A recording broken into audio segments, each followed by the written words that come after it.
What's up, everybody? This is the Jedi. A very tired Jedi, um, and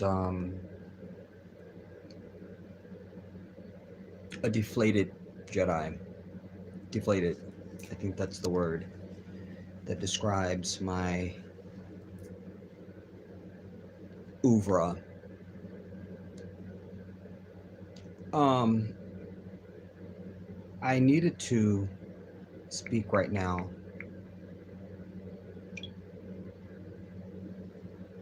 because I don't know when I'm going to be able to speak again. Um, and I can't wait until tomorrow because um, I had committed to spend time with Uncle today, and I didn't. I got distracted, and it's really, really hot, you guys. I think that's one of the reasons why I'm deflated physically. I think I'm deflated, um, and emotionally, I'm busy and somewhat deflated. I didn't know I was going to say any of this right now.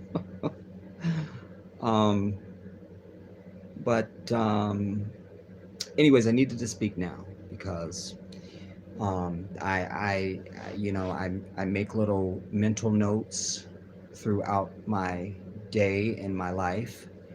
Um, Things come to me. Some things I'm made aware of. Some things are provoked. And I'm not one of these people that does a YouTube video every single day. And some people are doing multiple videos a day, and I'm over it. Andrea, Miss GNX, Betsy, Cheryl, just because they flash up on the screen. I didn't get a chance to read anything, but greetings to everyone that's here. I'll come to you in a moment. Um, I don't do that, and it's so weird right now because I'm so pulled on two sides of the road. There's a sense of, it's kind of like death almost.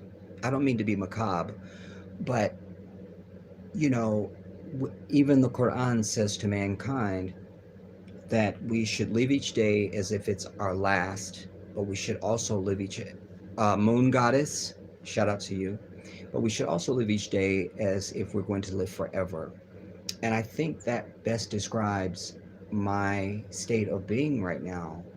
Um, this next chapter of my life is so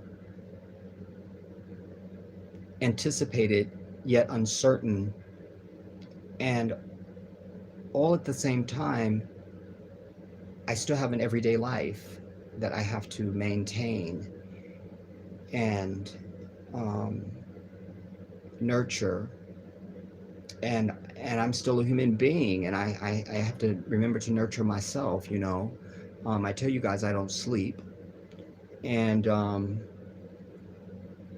you know, on top of that, I have a lot going on. I'm stressed out. I'm pulled.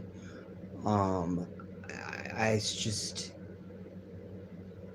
I wish I had a team right now, you know. There's a value in it, you know. The president or anybody that holds public office, you know, they usually have a staff. I think that's I could use a staff right now, you know. I think, and not just me, probably many of us could just use a staff, you know, delegate things out. You do this, you know, get really good quality people that you know you can just, once you delegate it, it's going to be taken care of, and now you can just kind of take that off of your spirit and move on to something else and just get things done. But I am a one man army, and while I am an army by myself, I am only one, you know. And so life is happening, and but my soul is still invested in the things that affect us. I can't turn that switch off. You know, you can't turn that off. I can't. And I was watching something from Mark Lamont Hill. He was being interviewed on something, and that came to me, you know, just like I'm really defined by the things that I care about, you know. Um, that's what defines me. If somebody says, "What defines you?" You know, a question I hate, but if somebody asks me, you know, what defines you, I think that's my answer. That's what feels like what's authentic, and most importantly, what's the truth. I really am, I am, I am the things I care about. I am that. It's not something I do. It's not over there. It's I am it. It's like the heart beating in my chest. So anyway, and it just seems like things just keep getting bogged. One thing gets bogged on top of another one, on top of another one, on top of another one, on top of another one, and you know, then at some point you have to start making notes because you can't remember the things that sparked you. You know, what was that? What was that? You know, and it's just it's an odd existence to be me right now. You know, I always tell anybody that has ever known me, you know, it's very lonely to be me, but and that's always true. But at this hour, it's um, it's very it's very draining to be me. It's very draining to be me. Um, you know, it's kind of like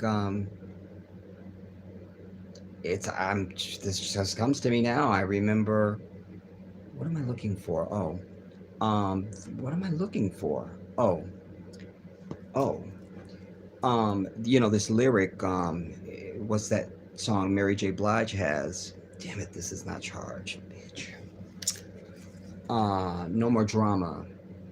But this line where they bring the band down and it's just that acoustic piano, gling, gling, gling, gling, gling. I don't know. Only God knows where the story ends for me, but I know where the story began. It's up to us to choose, and so forth. You know, wait, you guys. It's like that. The piano and everything, you know. It's sometimes more than others I ponder my existence in a way that I'm not able to really tell you, you know.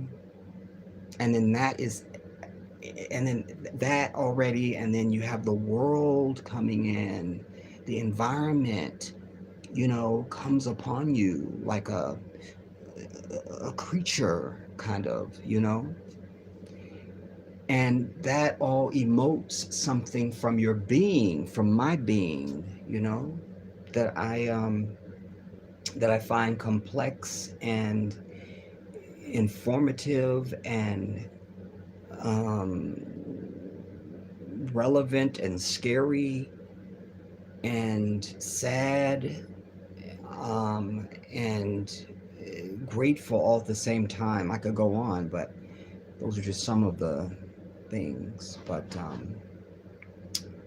I think I want to first not plug in the wrong phone. I think I want to first see who's here, um, so that I can acknowledge you. Um, I'm not eating, which I that's been the story of my life. And I've always said to you, I wish I was one of these people, ouch, that like when they get stressed out, they turn to food. You know, that's why I'm 800 pounds. I turn to food. I don't turn to food ever. But certainly when I'm stressed out, I cannot eat. Or I don't even have to be stressed. I can just have a lot on my plate, and that's enough. Like there's no time. Or if I'm busy, I can't prioritize eating in that way. Sometimes I'll get lightheaded or something like that, and I go, "Oh, okay, you need something." But then even then, it'll just be something. It happened to me the other day, and I just quickly peeled a mango, and just once something's in me, then I feel better and I keep going. It's not the best thing, but I have a lot of faith in my makeup as a human being, as a temple. Allah created me, and the day of my demise is written before I was ever, and it doesn't really matter what I do, nothing will affect that appointment. So I don't ever feel like, oh my God, I'm gonna die. I don't feel like that. But I do feel a sense, I don't know, I can't. Um and honestly, I think probably, maybe I'm theorizing now. I just never thought about this until this moment right now. Probably my sleeping issue has to probably do with my lack of eating. I just seen something. It might have been a comedy show. Anyways, they had a restaurant called the Itis. It was literally called the Itis. And y'all know black folks would get the itis. I don't know the last time I had the itis. I'd never thought about that till right now. Never thought about it. Never thought about it. Let me see who's here.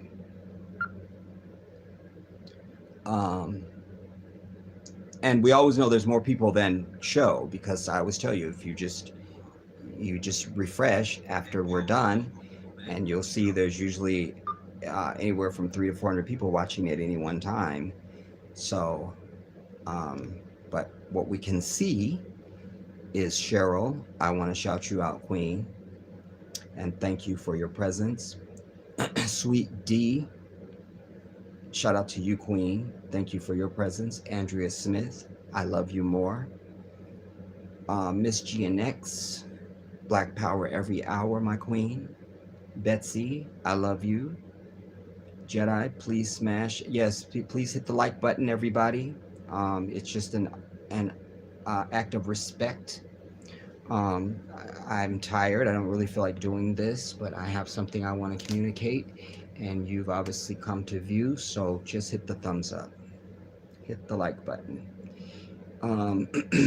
Thank you for the reminder on that too, Betsy.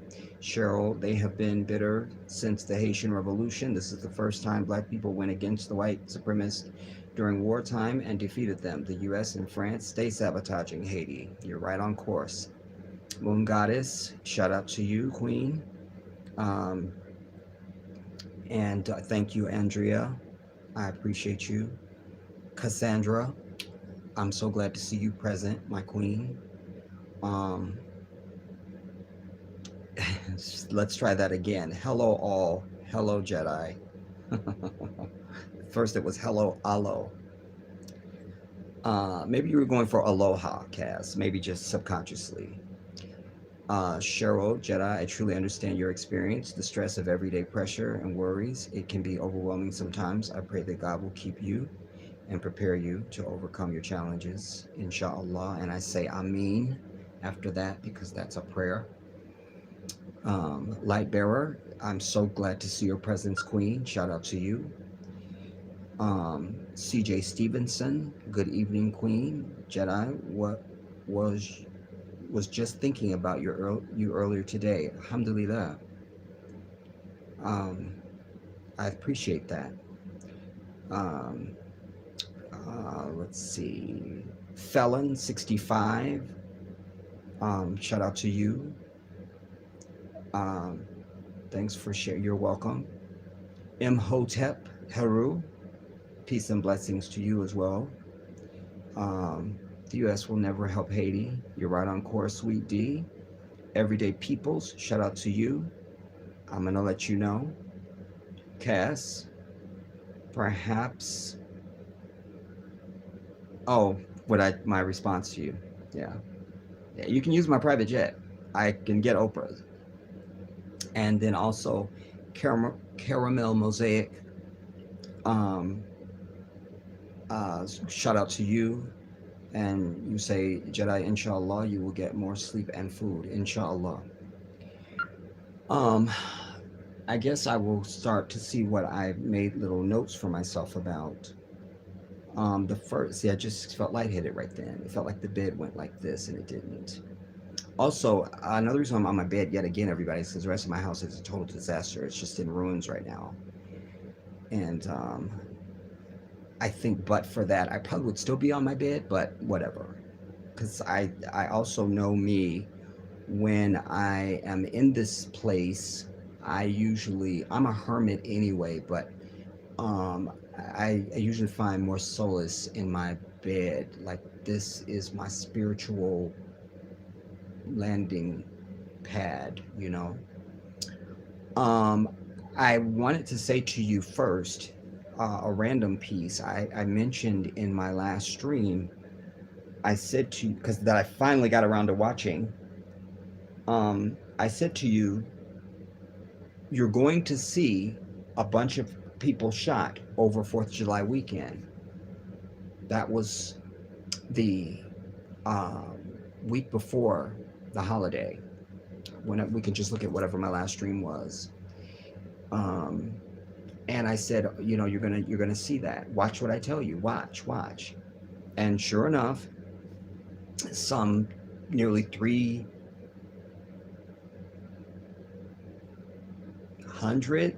or 1,000, I can't remember the number. A bunch of people were shot over the 4th of July weekend, just as I told you. I'm gonna give you. I'll probably pull something up if time permits it. Um, and I don't know why I didn't make a note of the number when I made the note. I think also something that will become germane to our engagement here this evening as it relates to this little white devil kid that was murdered by the police unarmed and now being represented by Crump and Sharpton. I'm over it.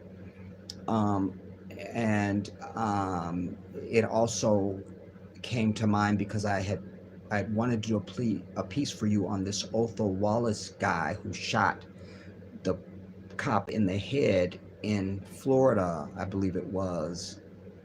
But something I want to make sure that I just passed on as a general note. I was going to attach it to those two pieces, but for abbreviations purpose, in case I don't get a chance to expound upon it, I want to say to you that you need to be aware that there's a difference between legal, illegal, unlawful, and unconstitutional.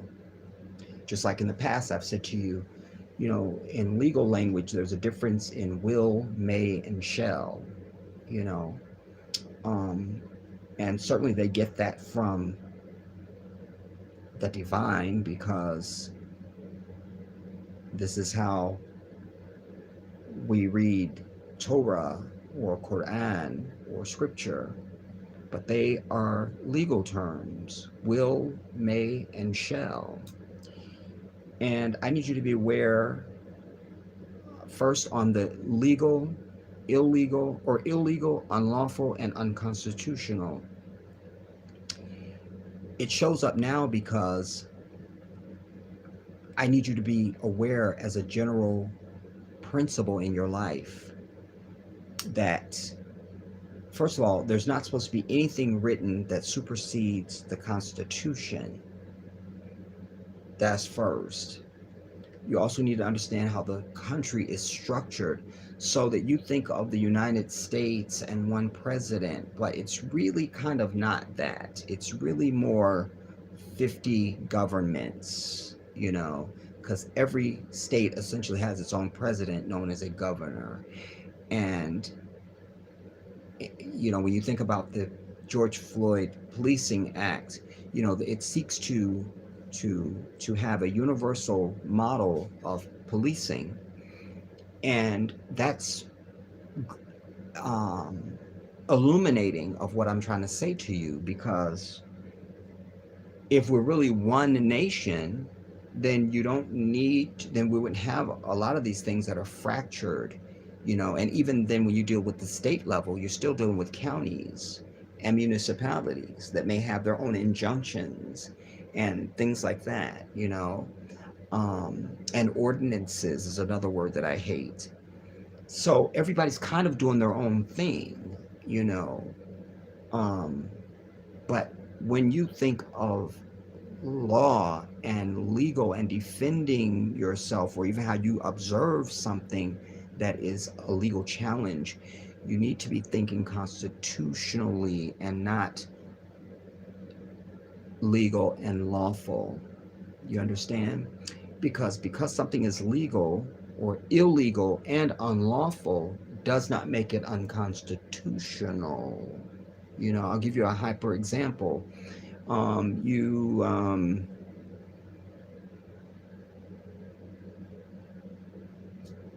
You're speeding,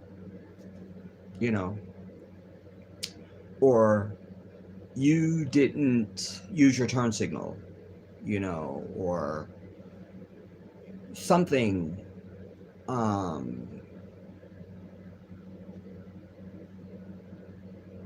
Trying to think of stuff that goes on in this society. I'll just use traffic right now. Anyway, you don't use your turn signal and you're pulled over, and they say even though it's an infraction, it's not like it's not a crime. It's an infraction, at least for now. And there may be some municipalities where it is a crime, you understand, because more revenue for the state, and that could get into a whole lot of scary scenarios. But for right now, we'll call it an infraction that is unlawful. So it's not necessarily illegal for you not to use your turn signal. It's not illegal. It's just unlawful. And there's a distinction there, because if it's not illegal, then how's it unlawful, you would say to yourself. But it's very easy to understand the differentiation if you just hear it and use the example I'm giving you to make the dissertation for yourself, so that you didn't use your turn signal. You're supposed to use your turn signal. Says who? Now we're into the Constitution, because I don't see the signal anywhere in the Constitution. Just couldn't find it. Couldn't find it. It don't exist. So there's a conflict there. But before I go to the Constitution, I want to just deal with this legal unlawful thing just a little bit more. Illegal and unlawful. So that it's illegal to have open alcohol, maybe. But then you're in Nevada, you're in Vegas, you're on the Strip, and people are just walking down the street with alcohol in their hands. Again, the example of all the states are not the same. You got 50 different governments. And so that it's illegal. So if it's not, so that may be illegal. And that may reach a higher infraction, a class of infraction, than just not using your turn signal. You didn't use your turn signal, it's unlawful. But having open alcohol is illegal and unlawful. Do you understand the difference? And although the unlawfulness of the turn signal is a lower class infraction than the unlawfulness of having open alcohol, even though it's unlawful and illegal. And then if you're under 18 or under 21, then you're in a different area. Okay, so that's illegal and unlawful, but then constitutional. And so we're being, it's interesting that we always see these white right wingers always marching around talking about the Constitution and bitching that they want government out of their lives, and they're just, I'm a constitutionalist, and they don't even know the Constitution. They don't know it. They don't read. They are some of the dumbest people. They just are. And, but if everybody in the country starts saying we're not abiding by anything other than the Constitution, our lives will be better. Instantly better. And states would lose a lot of revenue, you understand? I want to dig on that a little bit more, maybe later at a different time, but it was one of the things that I had made a mental note of, and I wanted to at least put it out there, and maybe somebody will remind me. And then this will, may, and shall. These are legal terms, but when you're reading even your credit card, for you people that would dare have a credit card, or you're reading any, maybe it's your cable bill or anything that has a legal attachment, a state letter, from something. Read, Ikra, read, my people, because reading is where the details are. And usually in any of those documents that I just cited for you as potential examples, you will see these words, will, may, and shall, and they're different in law and in legal writing. Will, may, and shall. Will it's optional. If the climate permits. Will, may, you can. It's less harsh than will. May it's kind of at your own discretion, at your own, luxury, really. May, a company, blah, blah, blah, blah, blah. If a customer does this, the company can seek recompense. They may, blah, blah, may. Well, I'll use that as a running example. They may do such and such. Will means the person doesn't really have any real obligation. It's kind of, it's more relaxed than will. May is you may, or I may. Jedi, you gonna go to the moon? I may. I will. I may means I don't know. It could happen. Maybe if the stars line up right, or a comet hits me. I may. I will means I have every intention. And so if there is intent, it will. Shall is an order. You shall. So when you hear judges sentencing defendants in a court of law, you never hear may and will. You will always hear shall.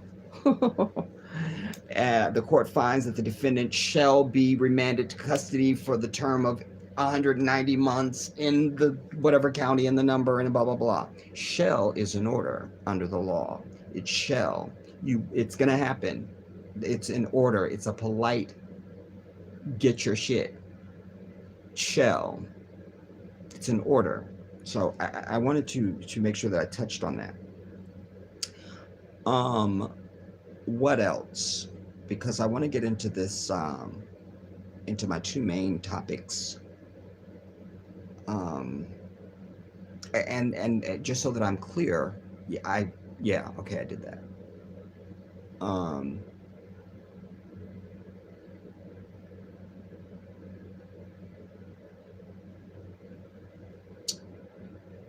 um,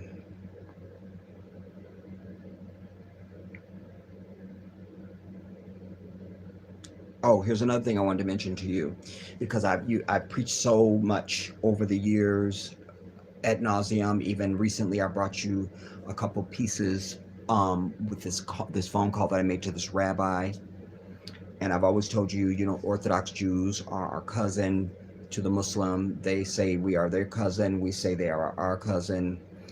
And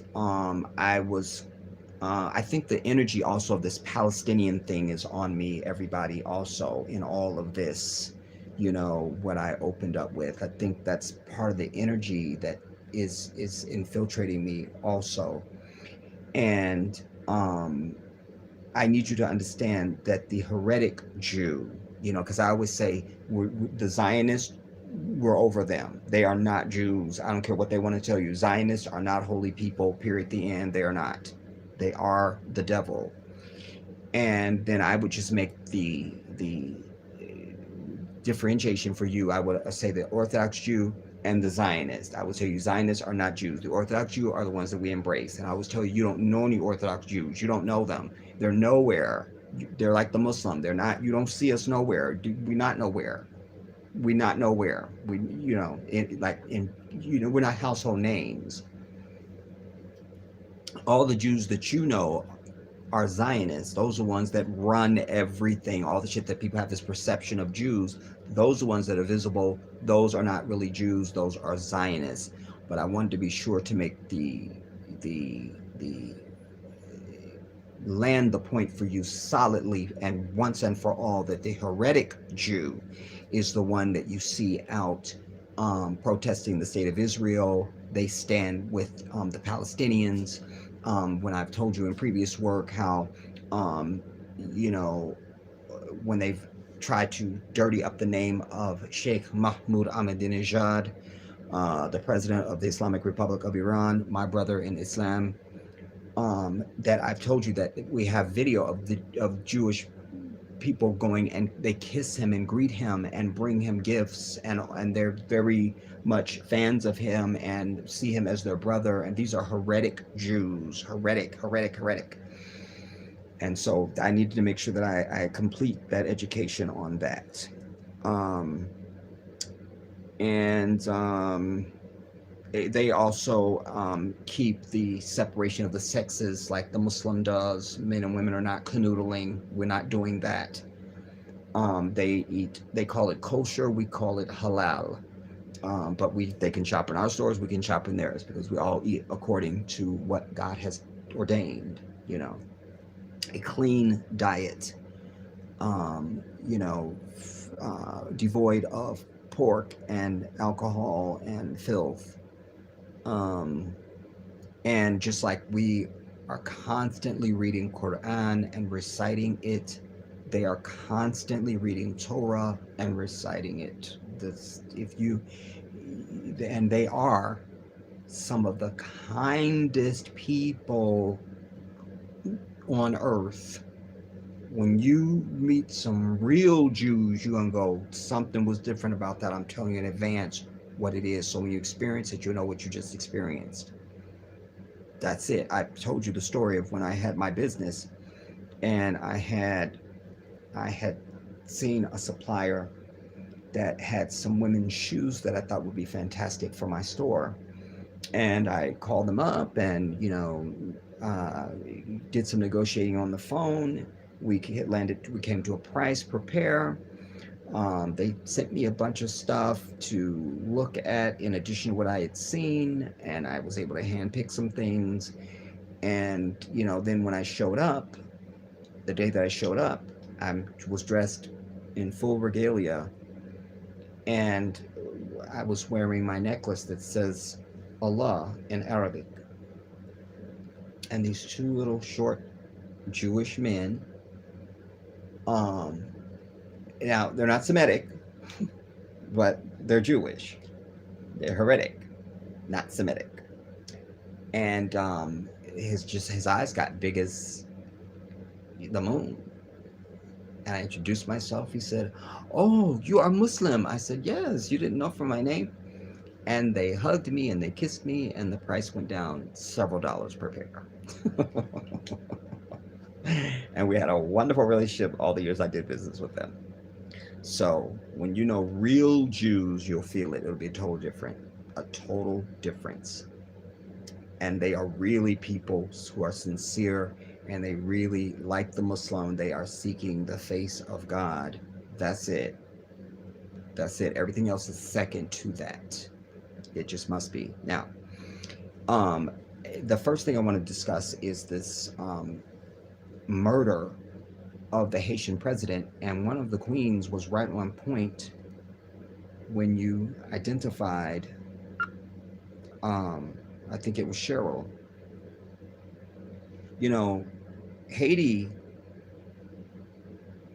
was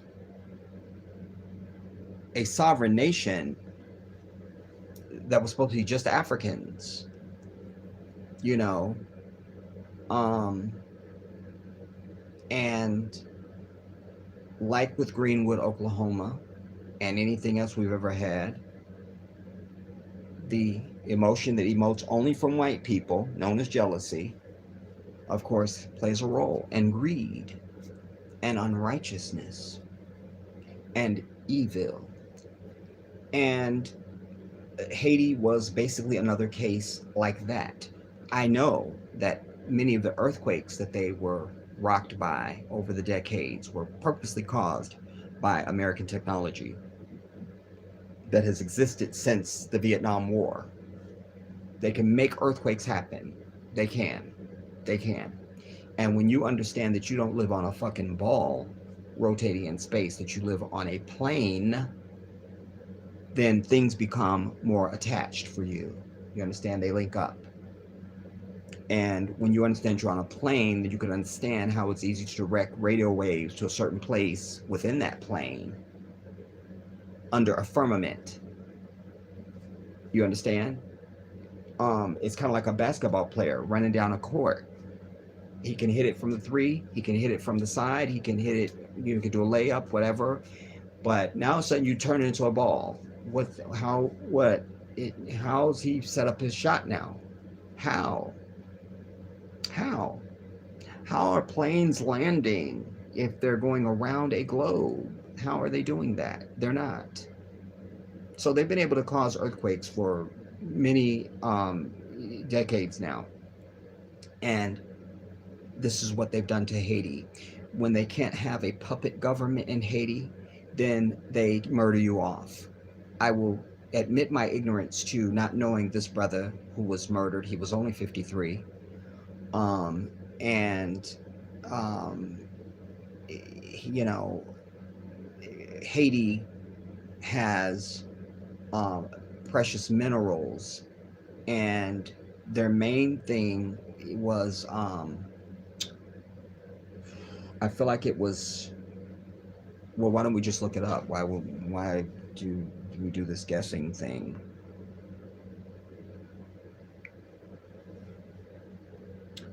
What are Haiti's major resources? Or no? According to No, bitch. Shut up. Chachesa. What are Haiti's major natural resources? According to Library of Congress, bauxite, copper, calcium carbonate, gold, and marble are the most extensively mined minerals in Haiti. Are the most extensively mined minerals in Haiti. Bauxite, copper, calcium carbonate, gold, and marble, bitch. I always have to know that whenever something breaks out. What's the value of that place to the white devil? What's the value? Hit the like button, everybody. Hit the like button. I'm sure you just didn't think of it, and now I just reminded you, and now you're going to hit the thumbs up button to respect my presence, and I thank you in advance. And I brought you stories on Haiti over the years, Certainly back on my big channel, I remember doing a piece when Haiti had their big, well, what I think to be their last earthquake. It might have been one since that, but I did a whole piece on the Red Cross, and I showed you how there was all these billions of dollars that had gone to Haiti. Because I think even in that video, I was telling people, don't give a goddamn thing to Haiti relief. Don't do it. Don't do it. Don't. And whatever you do, don't give shit to the Red Cross, because there was some bitch, some white bitch that was in charge, and they were supposed to be building all these homes for these Haitians who had survived the earthquake. Only one house was ever built, and they just claimed corruption, and the whole thing went away. I'm furious about that. Part of my fury is I'm not able to articulate my fury. I want to do the shit that's in my heart. That I will feel better. That's what's natural. You got to zit out to here. Pop the bitch. You'll feel better. All that rubbing and, oh my God, it's pressure and I want to punch you. Let me pop it. So you can feel better and my nerves will feel better. So Haiti, and then the divide, because you have Haiti and you have, I never can say it. Damn. Somebody tell me.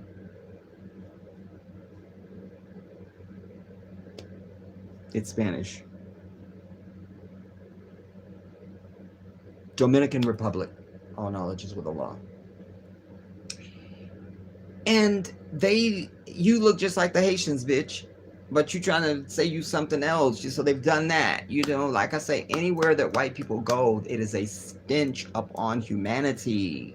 You know, their presence or their influence by what you see there. You feel me? I come to your house, I see poop everywhere. I know you got an animal. I just know already. You don't got to tell me what it is or the name. I know you got an animal. You feel me? And I'm going to know if it's a cat or a dog by the poop. I don't know. But this is that again. Let me just... Assassination of Haitian president. And every time Haiti, you know, Clinton, who we hope dies as I'm doing this live stream, we'll just get a report or my phone will go off like an Amber Alert saying Clinton croaked. Maybe it could happen, but they were heavily involved in Haiti, and they wanted to do so much for Haiti. I even saw something somewhere that I know is in my heart. I saw, I'm like, yeah, I'm glad somebody. Where did I see this? Damn. Anyway, somebody was saying, don't Haiti, don't take no U.S. help. Don't let no troops come in and give you no damn help. And they just rushed to what I was gonna say because that's what's up. I think I saw a headline or something or a picture. I must have seen a picture because I remember seeing some troops. I don't know if it was just a file photo or if it was something from something that's now happening. You know, maybe I'm gonna find out. Updates on assassination of Haitian president Jovenel Moise.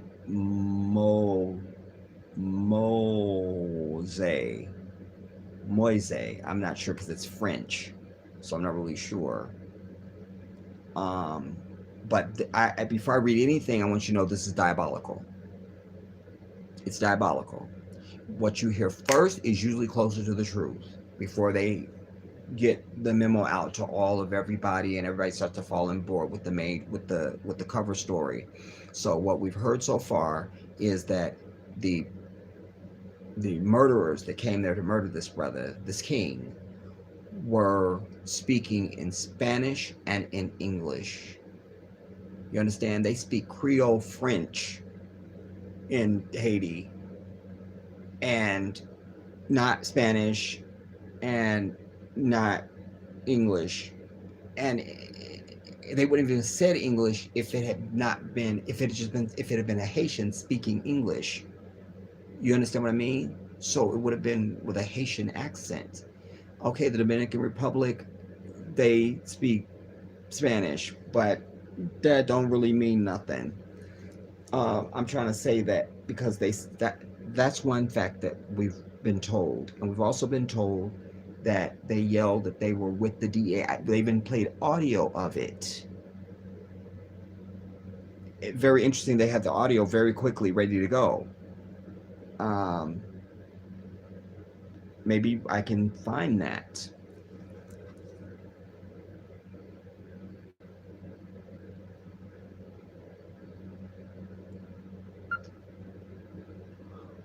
Audio released of Haitian president assassination.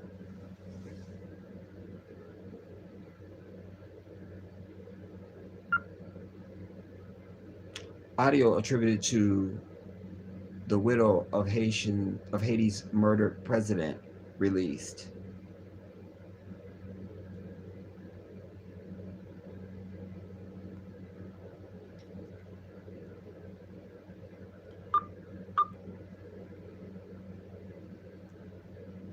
What?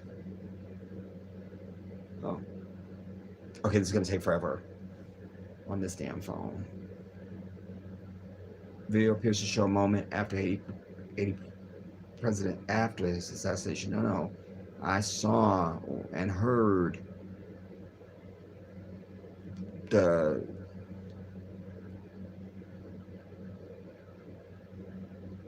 the audio.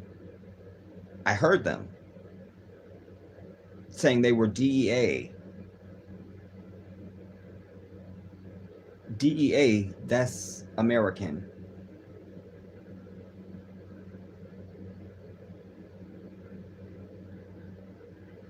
Um,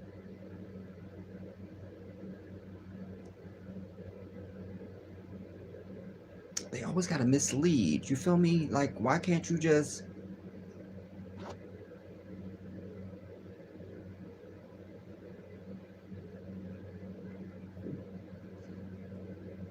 I don't want to see the moments after. I want to see the shit um, of when it happened, which is what they were playing. Audio of Haitian president's assassination.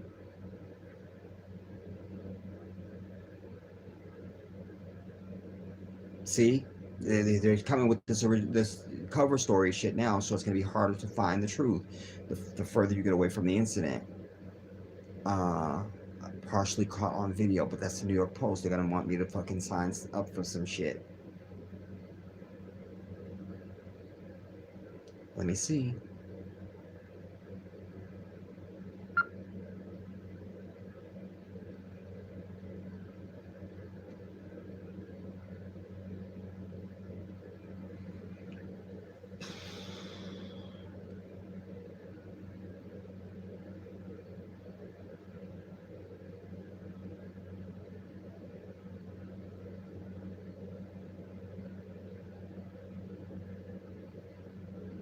Oh my god.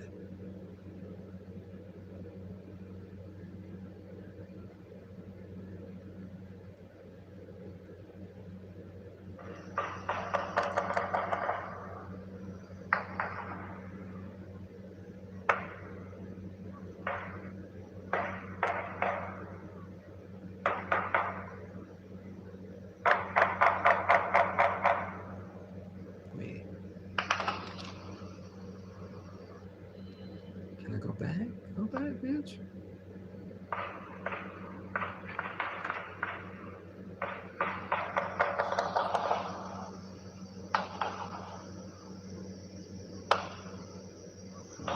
I don't know where the speaker is. Or the microphone.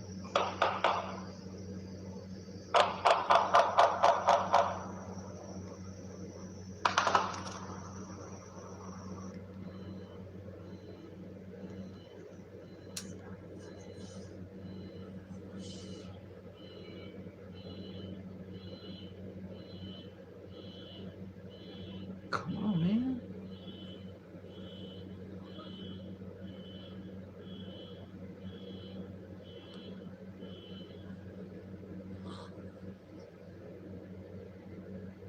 Testify if you saw and heard that video that I'm trying to find.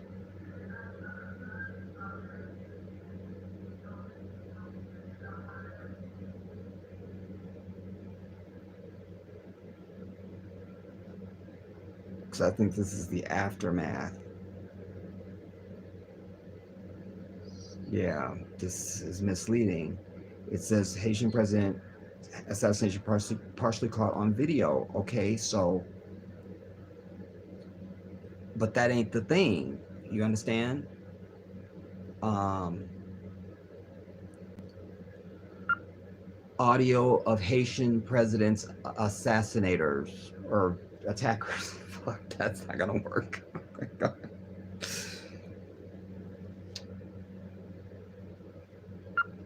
Audio captured of Haitian assassins.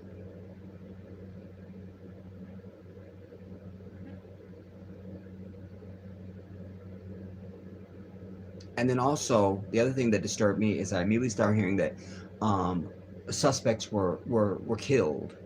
Some rounded up, but some killed. You know, again, this fragmenting. We're back to Lee Harvey Oswald again. You know, Oswald gets killed the next day after Kennedy. Come on, dude. Like, you know, it's. I'm gonna pay you to go kill somebody, and you don't know we're gonna kill your ass too. You don't know you the patsy, but you're not gonna get caught. We're gonna kill you. It's that again. And again, all this is happening now. Palestine's breaking out. Bill Cosby's getting out of fucking jail. The fucking Zionist fucking building just got blown up in Florida. The dude shoots the dude in the head in Florida. The white kid. I mean, there's too many things happening right now. It's too, you know, it's too much. And this is on purpose to distract you from, so you can't really lock in on anything. Confusion is everything. I don't have any faith in that video anymore. That can't be it. And this was just going to tell me they were rounded up. Damn it. Partially on video. I already clicked on that. Video shows mob capturing president.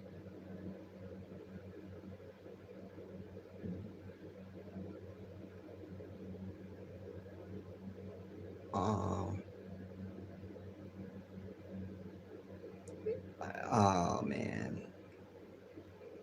Anyway, you're just gonna have to take my word for it in the interest of time, and you're gonna do that as your homework after this. Everybody, you need to hear that, because you need to hear their. You need to hear it, so you can make your own assessment. You know, I don't want you to go off something I heard like with my ear on something like this. You know, you need to hear it. But it's no doubt in my mind that this was an American thing. I just don't know why. Just like I don't know why they blew up this building in Florida that nobody was in. All this, we found people and family members are devastated. Those are Zionist actors, and I don't believe a fucking word that comes out of their face until I see a cadaver myself. That's just what it is. Because I went back and I was watching the footage again. The little boy that they brought out, he walked up out of the rubble. Wallahi, he walked up out of the rubble. He's wearing a blue shirt, this color. He walks up out of the rubble himself, and we have inconsistent statements because there's a fat kid, I can't remember his name now, has a hat on, both in an interview and on the scene. So it's the same fat kid. But he claimed that he saw the kid's hand sticking up out of the rubble, and him and his friends went over there and said, "We're here with you," and we just wanted to keep him calm, and they signaled the rescuers over. You don't mention nothing about he's injured. They come over, allegedly dig him out. We saw the cloud of smoke and dust that this explosion presented when this buildings went down in controlled demolition. And then all of a sudden the kid's walking up out of the rubble to the firefighters. not a speck of dust on him, and his hair was perfect. Then one of the firefighters puts him over his shoulder. We see both his hands are mobile. He pushed himself up with his own power. There's no issue. Like, nah. And then they put him on the gurney, to the stretcher thing, the backboard, just for drama effect. Like, nobody was killed there. They blew up that building for some other reason, everybody. That's what it is. Damn it. I said it. So, like that, this is another event. That's how you have to think of these things, as events. Events. Another event. Why? It seems too cheap and and lazy, really, to say that this assassination of this Haitian president was because maybe he wasn't a puppet. You know, it's too cheap. The timing always has something to do with everything. You must understand. And so we'll just see now. Um, I'll just pick something quick that we can scan. Um, well, I'm just gonna pick this one because I don't want to. But anyways, Haiti's, fuck these people. They want you to log in, bitch. Nobody's buying news today. I don't know what these people, why they continue to try. Like, we just not doing that. Look, gang boss wades into Haiti turmoil, sees conspiracy behind president's killing. Well, we're just going to hear what he has to say. But he's introduced as a gang boss. That's immediate to discredit the latter part of the title of the damn article. Gang boss, that's it, wades into Haiti turmoil, comma, sees conspiracy behind president's killing. So, I don't know.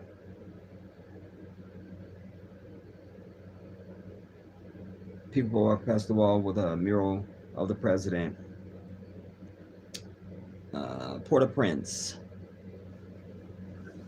One of Haiti's most powerful gang leaders said on Saturday that men would take to the streets to protest the assassination of President Jovenel, I don't know, threatening to pitch the impoverished Caribbean country deeper into chaos. Every time, that's what I started to say a minute earlier about Clinton. Every time they are about to completely come out of the woods and be economically stable and everything, boom, an earthquake, boom, an assassination, like right at the brink. You feel me? It's never failed, y'all. That's how we know the shit is on purpose. And then Haiti's in chaos, and you know, Jimmy, some word I'm not gonna try and pronounce right now because I'm too evil. A former cop known as Barbecue, who heads the so-called G9 Federation of 9 gangs. G9? The G9 Federation of 9 gangs. Railed against police and opposition politicians whom he accused of colluding with the stinking bourgeoisie to sacrifice the president this week, Jovenel. Quote, "It was a national and international conspiracy against the Haitian people," he said in a video address. Dressed in khaki military fatigues and sitting in front of a Haitian flag, appreciate the brother.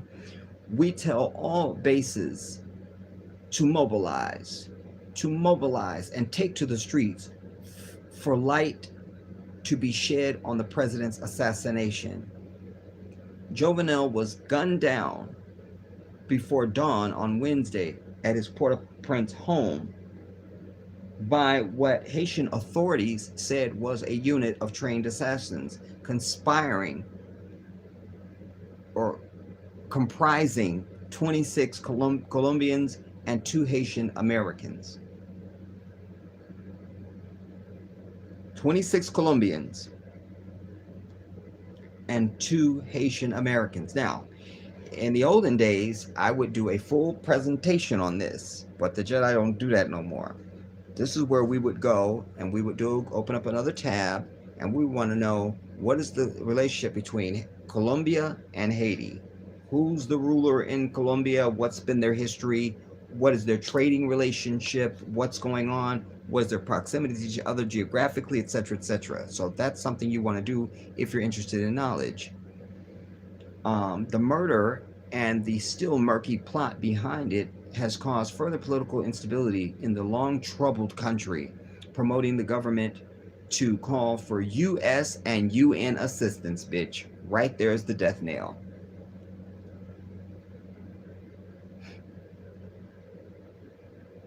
Because the white man never does anything out of benevolence. That's a fact. You understand? They're not just gonna send troops there to help you because, and we just here to help and you just tell us what to do and we'll, no.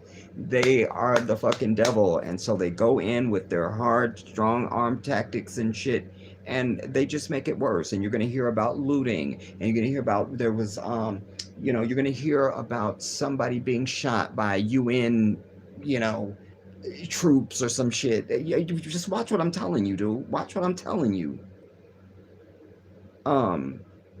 Prompting the government to call for U.S. and UN assistance. Well, who's the government? Because the president's been killed. What's your continuity of government plan in Haiti? Is there a vice president?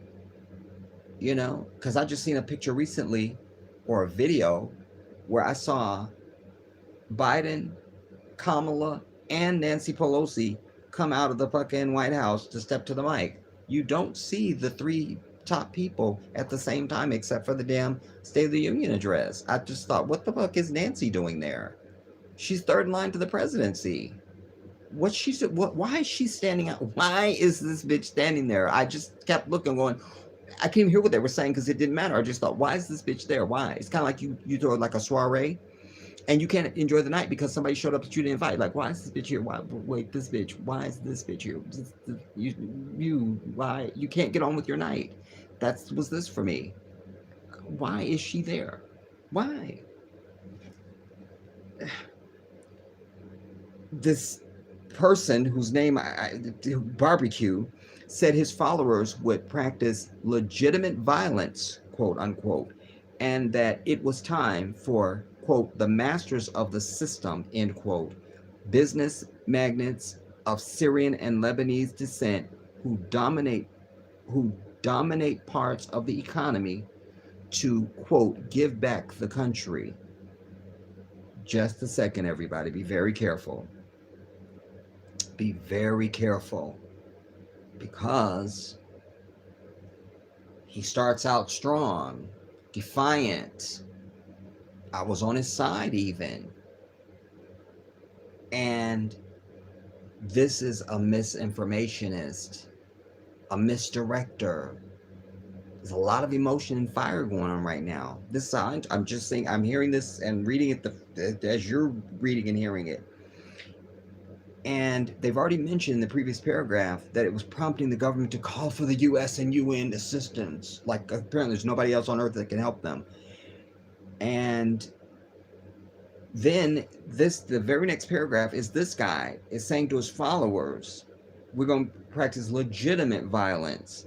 And that it was time to, quote, time for, quote, the masters of the system, end quote, business magnates of Syrian. Now, this is not in quotes.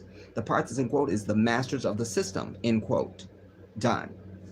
Hyphen. Business magnates of Syrian and Lebanese descent to dominate, or who dominate parts of the economy to now, quote, give back the country. To, quote, give back, end quote, the country. Why didn't they go on with the quotations with the country? To give back. If that's all he said, then what was he saying? Give back. You feel me? I'm someone who reads and writes Arabic, everybody.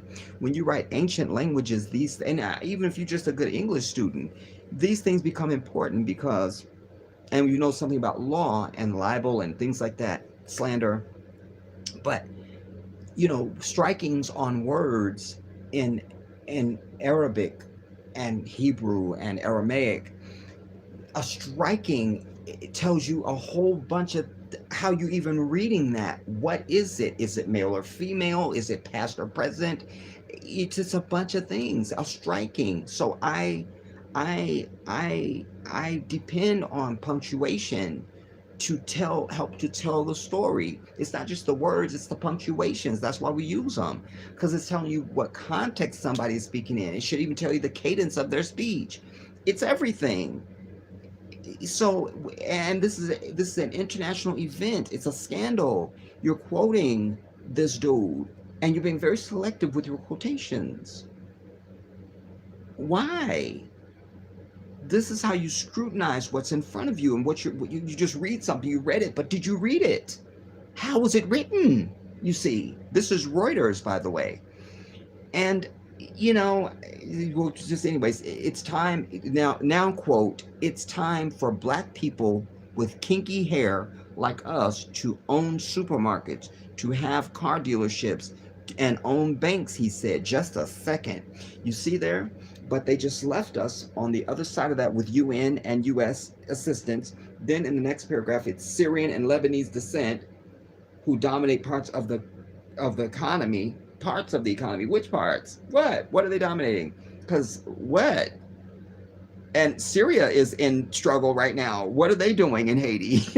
I mean, just um one of my Muslim brothers, Sami Hisham, is from Lebanon. So I mean, what? Anyway, then in the very next paragraph, again, how they place it matters to us. The very next paragraph, quote. Now we open with a quote.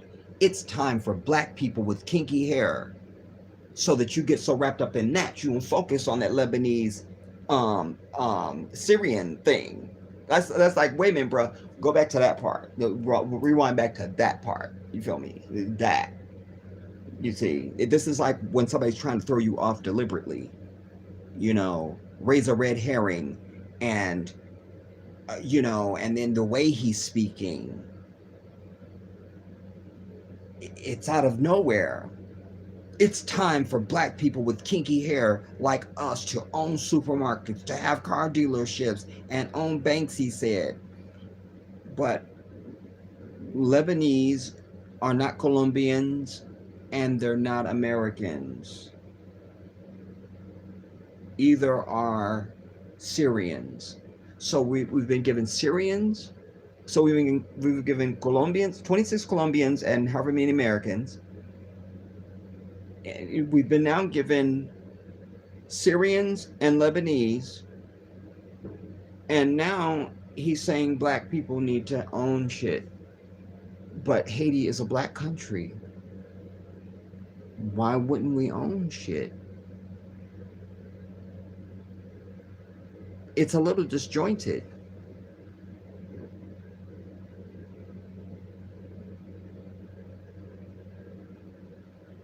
Some of the magnets had been at loggerhead with Jovenel, the president. Some of the magnets, Magnets, magnets, a word that shows up in that paragraph of when he says to all the followers to practice legitimate violence, and that it's time for the masters of the system, end quote, business magnates of Syrian and Lebanese descent. Then down here, some of the magnets, if this would stop jumping,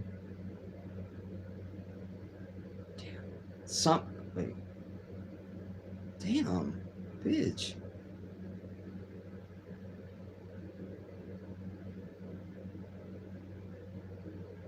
Oh, here we go. Oh, I read that. Some of the magnates had been at loggerhead with the president.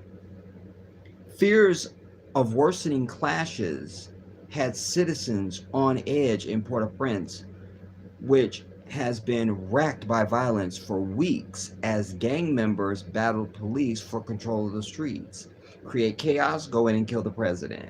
Weeks before, do a power down on the Twin Towers just 2 weeks before the event, and turn off all the security cameras because it's a power down. Remove the dogs, the bomb sniffing dogs that had been there in there since 1990 when it was first bombed before.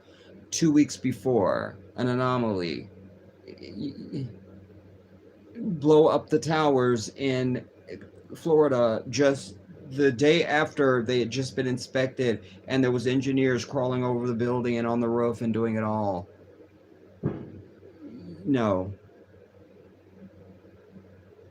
Anytime you have some shit that otherwise would not happen and would be a serious coincidence and something else happens during that coincidence, that's the ascension footprint of conspiracy, everybody. 100%. And so here you have it. Fears of worsening clashes had citizens on edge in Port-au-Prince, which had been racked by violence for weeks as gang members battled police for control of the streets. We don't believe it. Quote, they really don't have the capacity to handle security, end quote. City resident Benoit Jean said, quote, there aren't enough cops, end quote. So if there's not enough cops, then they would just retreat. They wouldn't be in the street for weeks fighting you unless they have a majority. You see the contradiction there? The very next sentence, after they say they've been in the streets for weeks fighting police for control of the streets, the very next paragraph, they really don't have the capacity to handle security.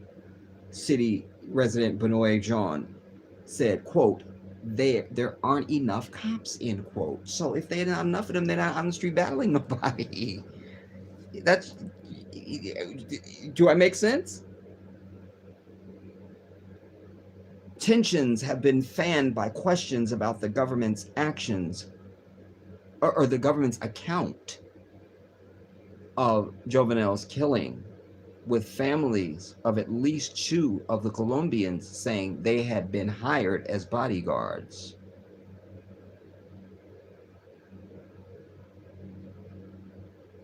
Again, a patsy situation that can still be true in the context of a conspiracy.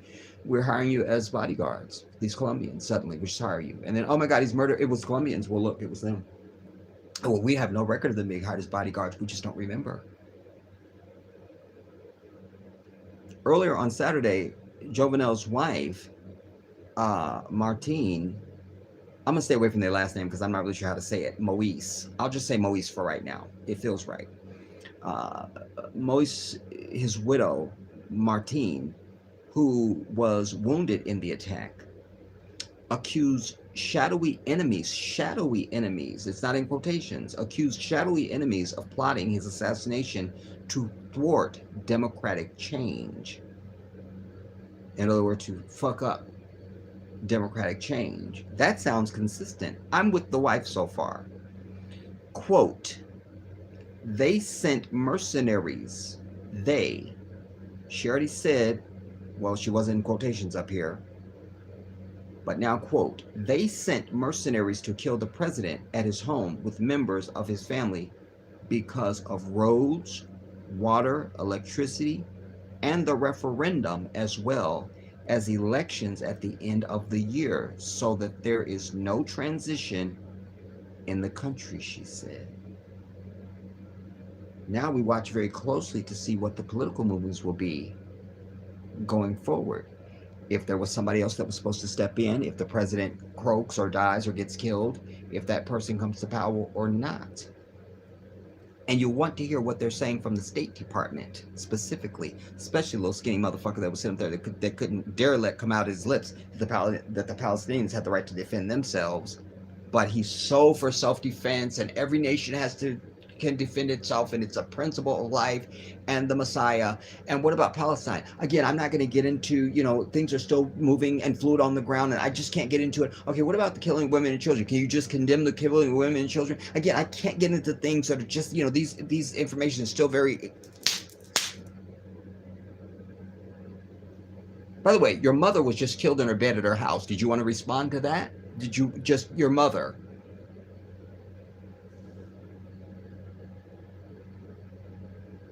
Jovenel had spoken of dark forces behind years of unrest.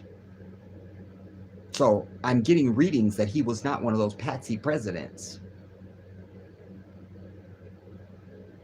Rivals and oligarchs angry about what he called his attempts to clean up government, contracts, and politics, and proposed a referendum to change Haiti's constitution. And if my memory serves me, I remember fake ass, lying ass, needs to croak while I speak right now, Bill Clinton's bitch ass. And we helped Haiti write a new constitution. And they're going to be fine now. Because they got a new constitution. And they're going to be fine. And even though I'm doing backhanded deals and ripping off the fucking government and screwing somebody else other than my wife, that ugly, dried up, raisin ass bitch, it's all fine. That's what he said. I heard him. I may have heard it. It happened. It happened. Anyways, the referendum scheduled for September 26th. We're just at August, we may as well say. This was scheduled for 26th September, along with presidential and legislative elections, could abolish the prime minister's position, reshape the legislative branch, and strengthen the presidency. Critics called it a power grab. A power grab. Fuck these critics. Critics just usually means white people that should shut the fuck up. That's usually what it means. Or somebody's trying to rip you off. You understand? Like, we're over it. It's kind of like, this thought came to me. There was this gentleman that I was watching. He's really fantastic. He's on Rashad something. He's on the Young Turks. I feel like he has his own show, but he was interviewing a white devil, and it came to me something. I forget what they were even talking about, but this is your answer now, everybody. Because anytime the conversation of reparations comes up, you tell them, shut the fuck up. It doesn't concern you. Because you're not going to be, well, I didn't have slaves and I wasn't there and I couldn't. You're right. So sit your ass down and shut the fuck up. Our issue is with the government. So you don't get a say. Because that will get rid of this whole, well, 75% of the country just says it'd be too complicated. No, there is no poll, bitch. There's 535 people up there on that fucking Capitol Hill that can be bombed at one time, I might remind you. And one fucking president and a vice president and the fucking Speaker of the House. You understand? That's all. That's the only people we need. That's it. We don't need none of these motherfuckers and polls and millions think this and millions think that. This means nothing to us. It doesn't mean anything to us. We're over it. We are. We're past it. So this is the same thing. Critics call it a power grab. Nah. So it was okay when there was no constitution and no referendum and no cleaning up of the government contracts and politics. That was all fine. That wasn't a power grab. But the moment you want to clean that all up, then it's a power grab, say the critics, everybody. Huh? Seems like somebody's not going to is worried about their coin, their investments on that gold and that marble. You understand? And the copper.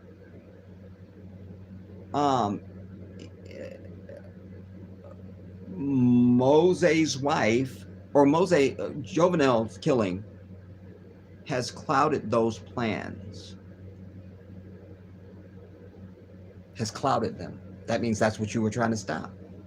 Has clouded those plans. That means those are off the table now.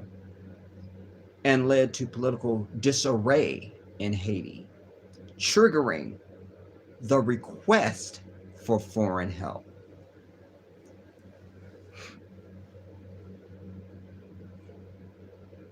The white devil is the same, everybody, no matter where you go or what they're doing. And their footprint is always the same, just like as if it was Bigfoot. They want you to believe that there's many African Americans that say they would support more police and they would want more police. No, bitch, you don't call the police for shit. Give a fuck. If somebody's getting killed right in front of you, you just don't call them. We're over that. We don't need to call them. We don't need to. We don't need to do that. And you definitely don't call these, and both times, that's the second time they've mentioned that it's triggered. The first time it said the government call for help. and then I question that. Now down here they just say triggering, like it just triggered, like a mousetrap, triggering the request for foreign help. By who? Who is requesting? Because if nobody's requesting, that means the president has been murdered, and you're just moving in now and telling the public that they requested us to come in. That's always why we're here. They asked us to be here, and nobody's asked you to be anywhere. Then it's underlined, bold. I got to show you this. This, whatever this is we're going to read right now, it's bold and underlined. The United States said it has no plan to provide Haiti with military assistance for now. Who believes that shit? There it is. That's the only thing that's highlighted. I showed it to you before I even read it. The United States says it has no plans to provide Haiti with military help for now. Those are the two key words, for now. It's like when you see something advertised on TV or in a store, as low as, that means you're not getting whatever that big ass number they have in big ass, that little number that says as low as, that means you're never getting that shit. Or up to. And anything in sales, as low as and up to, you're never going to see that price. Whatever it is, or that interest rate or whatever it is. You feel me? As low as, but not your ass ain't going to get that low.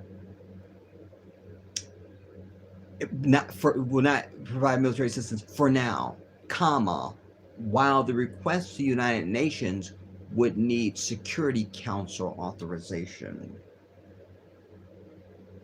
I wonder who runs the United Nations. Oh my God, it's the United States. And specifically the Security Council. I don't really see a relationship there. You run the place and you're not going to go in, but it'll be on the Security Council because they would have to handle it. We won't send troops in now. They can go behind me and then they can go, come on, dude. I'm over it. Haitian officials have not provided a motive for the assassination or explained how the killers got past Moset's security detail. So the Haitians aren't talking. I'll just read it again. Haitian officials have not provided a motive for the assassination, but they just gave us critics and power grabs and Colombians and Syrians and shit, and then all the way down here, I think I'm under the snow now. Somebody dig me out because I'll never survive. Haitian officials have not provided a motive for the assassination or explained how the killers got past his security detail. So people that weren't there and don't know shit are the ones that are talking. Or they're the ones who did this shit. I picked the latter. None of Moset's guards were injured in the attack. None of them. But the Colombian family said, no, they'd just been hired as security guards. So maybe they were unawares. You understand what I'm telling you? None of the guards were injured. That means they didn't put up a fight at all. That means they entered unimpeded,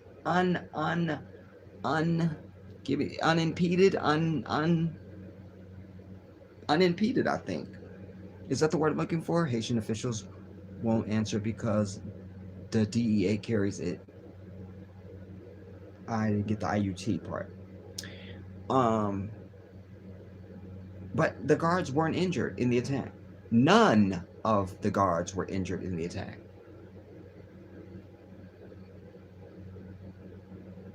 Matthias Pierre, the elections minister, told Reuters.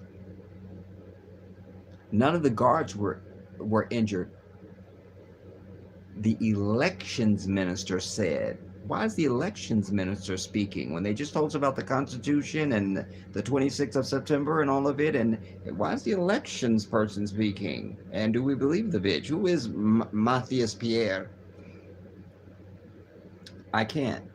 17 of the men suspected of involvement. 17, but no guards were injured. They put up no fight. 17 of the men suspected of involvement in his assassination were captured after a gun battle. Now they're captured. Now a gun battle, but going to kill the guy, no gun battle.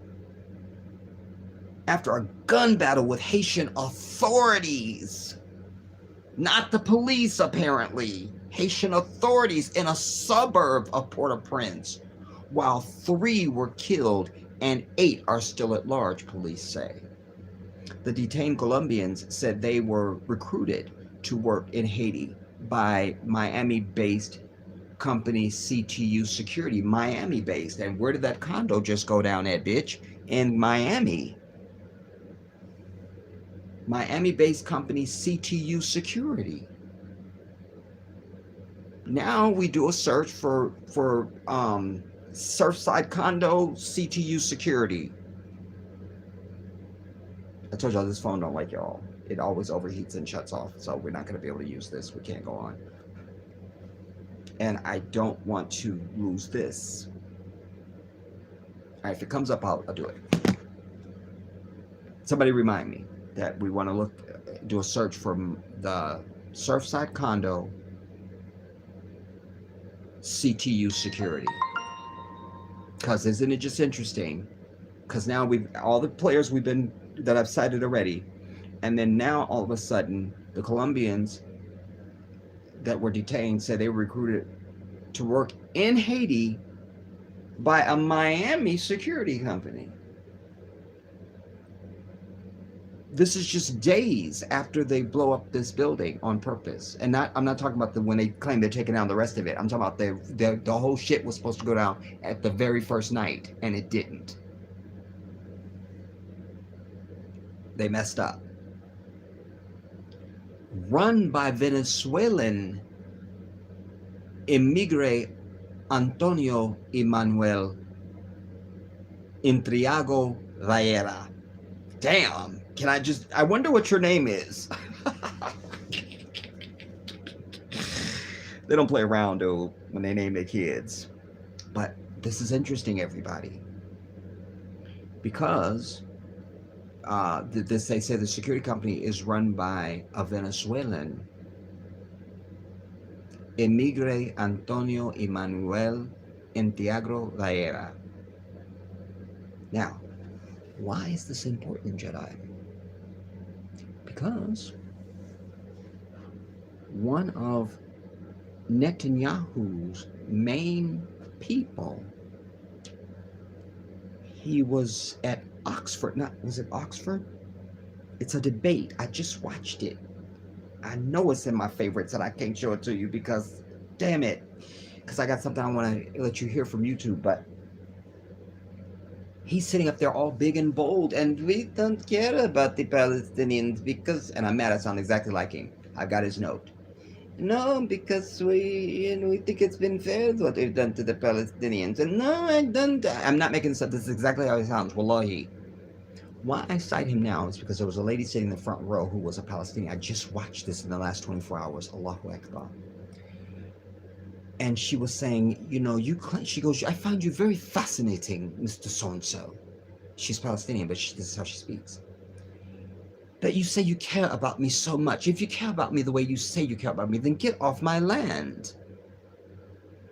Here you sit, a man from Venezuela, whose father was from wherever, but you're from Buenos Aires.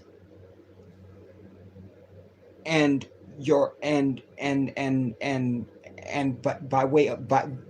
you're in Venezuela by way of Buenos Aires, and your father was something. She gave this whole, but she was trying to say, and yet you claiming yourself to be some Jewish person that has some claim to Palestinian land.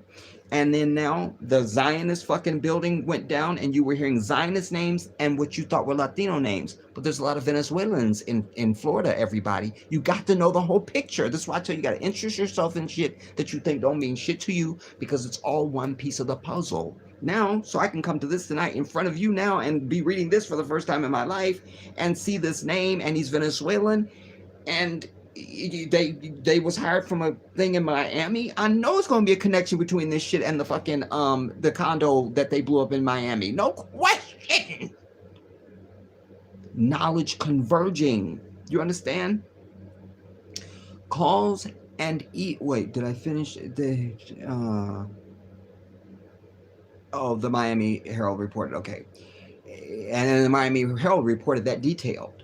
about the detained Colombians said that they were recruited, because this is Reuters we're reading. So it says the detained Colombians said they were recruited for work in Haiti by a Miami-based CTU security, blah, blah, blah, the Venezuelan dude, Vallera, and then it, comma, the Miami Herald reported.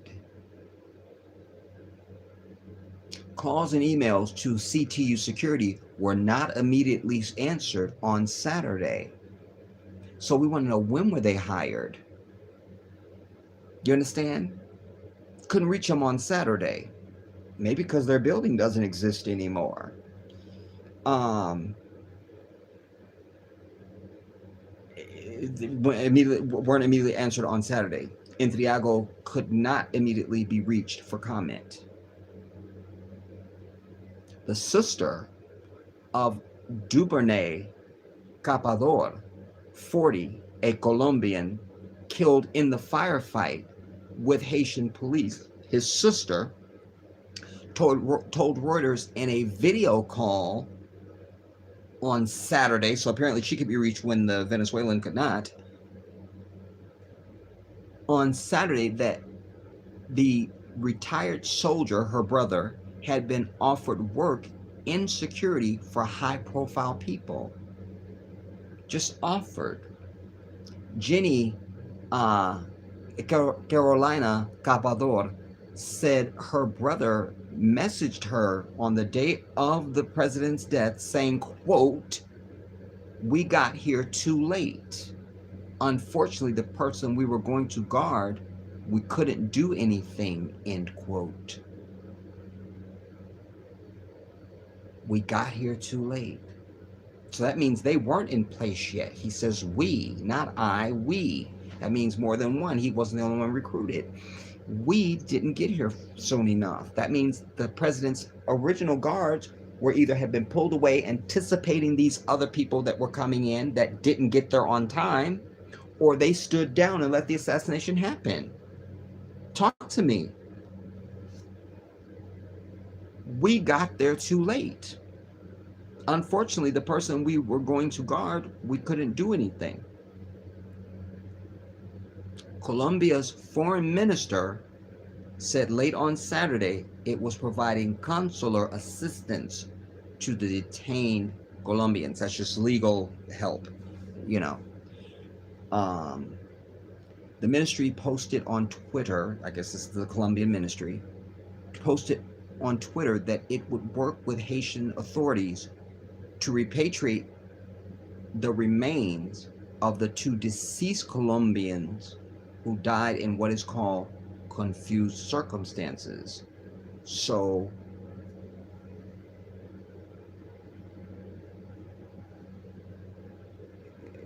that was after the fact. And this thing is trying to stick now. But those Colombians never made it to the presidential palace, and we assume they came with Cabador because he said we.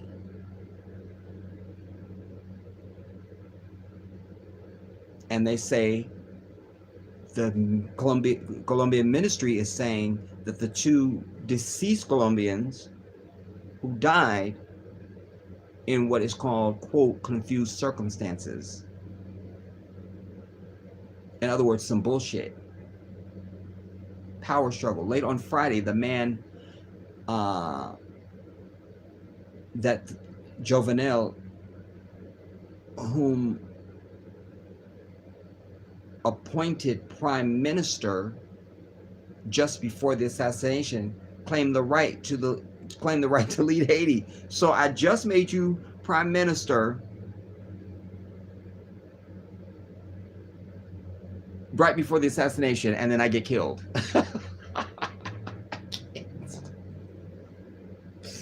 I'm burnt, dude. I am burnt up. I'm burnt.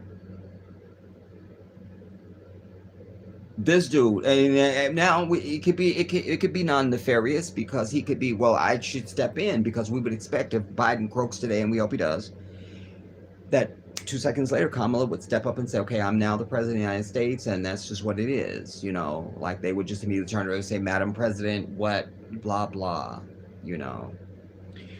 Um, so we'll have to read a little bit more because that in itself is not suspicious. It can be, but it has to be in context. So this man who had been appointed prime minister just before the assassination claimed the right to lead Haiti, pitting him against acting head of state Claude Joseph, whose government has so far managed the response to the killing. Well, you managed the response to the killing. That doesn't mean you have power. You know, like that doesn't, paramedics come on the scene to remove bodies. That doesn't mean they control the crime scene. But I mean, let's understand. Um, and you were acting head of state. He was appointed prime minister by the president. You're acting, pitting him against acting head of state Claude Joseph. Claude Joseph needs to sit down and cleanse, whose government has so far managed the response to the killing. They're managing the response because maybe you had it, maybe you also had motive to kill him. I still think it's the United States, and it could be a consortium of all of them because this acting head of state could also be an actor for the United States. You understand? Once he's dead, you're gonna be the one, not that prime minister that he appointed. You're gonna be the one. So you get in there and help with the response to the killing, and look good. Ariel Henry, a neurosurgeon who Jovenel named prime minister on Monday, told Reuters it was he who held power, not interim prime minister Joseph, and that he was forming a government. After the president's assassination, I became the highest, legal and regular authority because there was a decree nominating me, end quote, he said. You see? So now we're going to hear he was corrupt and they will want to cart him off some kind of way. Be listening for this dude, everybody. That's the next dude to watch. Ariel Henry, the neurosurgeon, who was appointed prime minister by the president himself.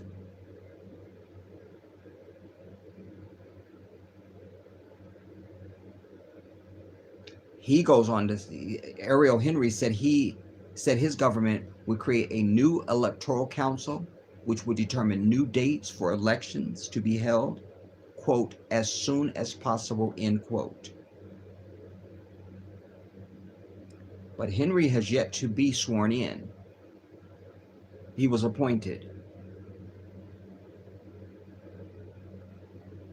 That's, that could be a statute issue. I don't know. I mean, if the guy died, you were appointed. So, you really need to be sworn in. It's kind of a technicality, really. We know what his intent was because he was appointed.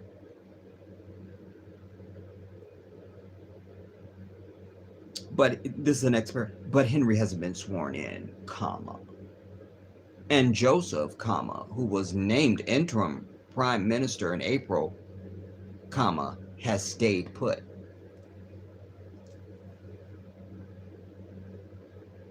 He was named interim prime minister in April, but was he sworn in? Seems that would be your follow-up sentence. The power struggle has created confusion over who is the legitimate leader of the country's 11 million people. No, it doesn't. I say it's Ariel Henry, the neurosurgeon that was appointed right before the guy is murdered. And it's evidence of a crime that here you come rushing to the scene to say, no, I'm actually the president, not you that he appointed just before he croaked. It's me.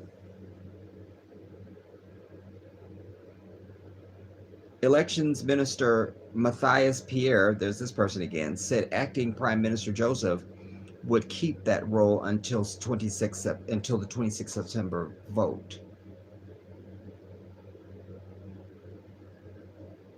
You see, that bitch is playing a role, the Matthias bitch. Meanwhile, Haiti's Senate which currently comprises just a third of its annual, or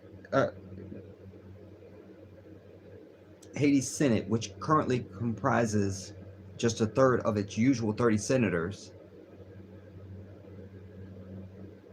nominated its head, Joseph Lambert, on Friday to act as the interim president, a document reviewed by Reuters showed.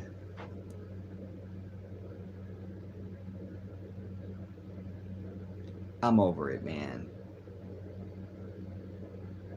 The white devil wants control of Haiti, everybody. And like many countries in Africa, it's the same, and in the Caribbean, doesn't matter. If they can't have their way, then they try and get a puppet. If they can't get a puppet, then they kill you. It's the oldest thing in the book. Everybody knows it. Everybody knows it. Let me move myself along. Because the first thing I want you to hear is not this. Oh, it's probably not going to do now because what? Oh, because you have to go. Damn.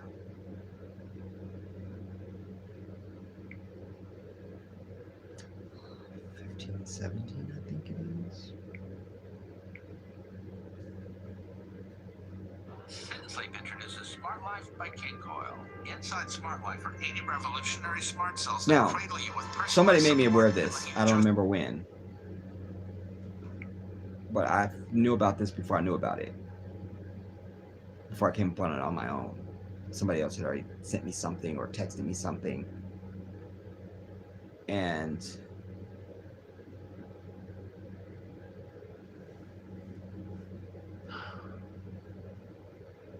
there's many ways to think about this, everybody. One of the reasons why I wanted to speak on this is because I know that my people are going to, many of us won't know how you should feel about this. You know, the 17-year-old white kid in Arkansas is shot by the white devil cop. So it's white devil on white devil. And he doesn't turn on his body cam until after he has murdered the kid.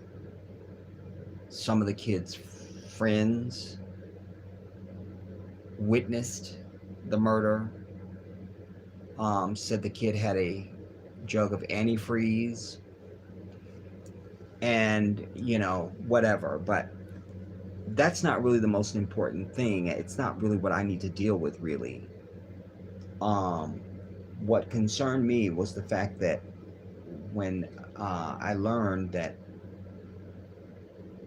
Sharpton and Crump felt the need to go down there and be with the family and speak at his funeral, and they're going to represent the family.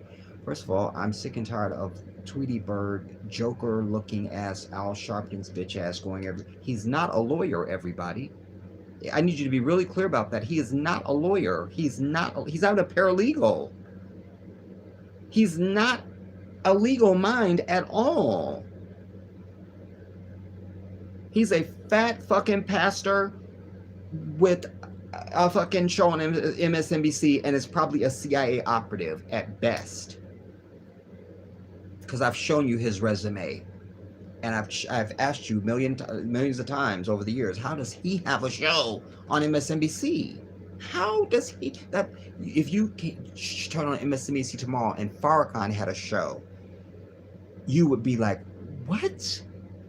This is that. That's what I'm trying to tell you. That's not no drama, or that's real. Like, that's what this is. This is the same equivalent. And as shocked as you would be about that, that's how shocked you should be about Al Sharpton's bitch ass having a show on MSNBC. Like, how does he have a show?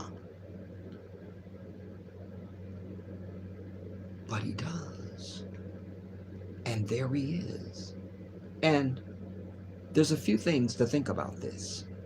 But if you see Can I do it?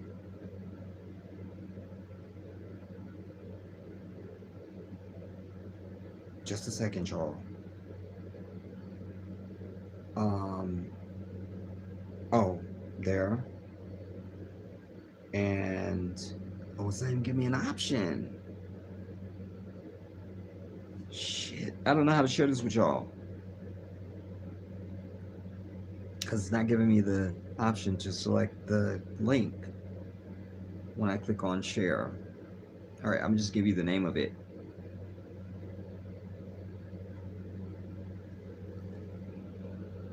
It's called Reverend Al Sharpton Press Conference Britain Family. Brittain. Britain Family. They just type that in and it'll get you there. Alright. You want to see this for the following reason. Because I was on a search for something else. You know, the details of the case and blah, blah, blah. And the universe steered me to this. And I saw and I go, that's all you need. Because it's all the players are there.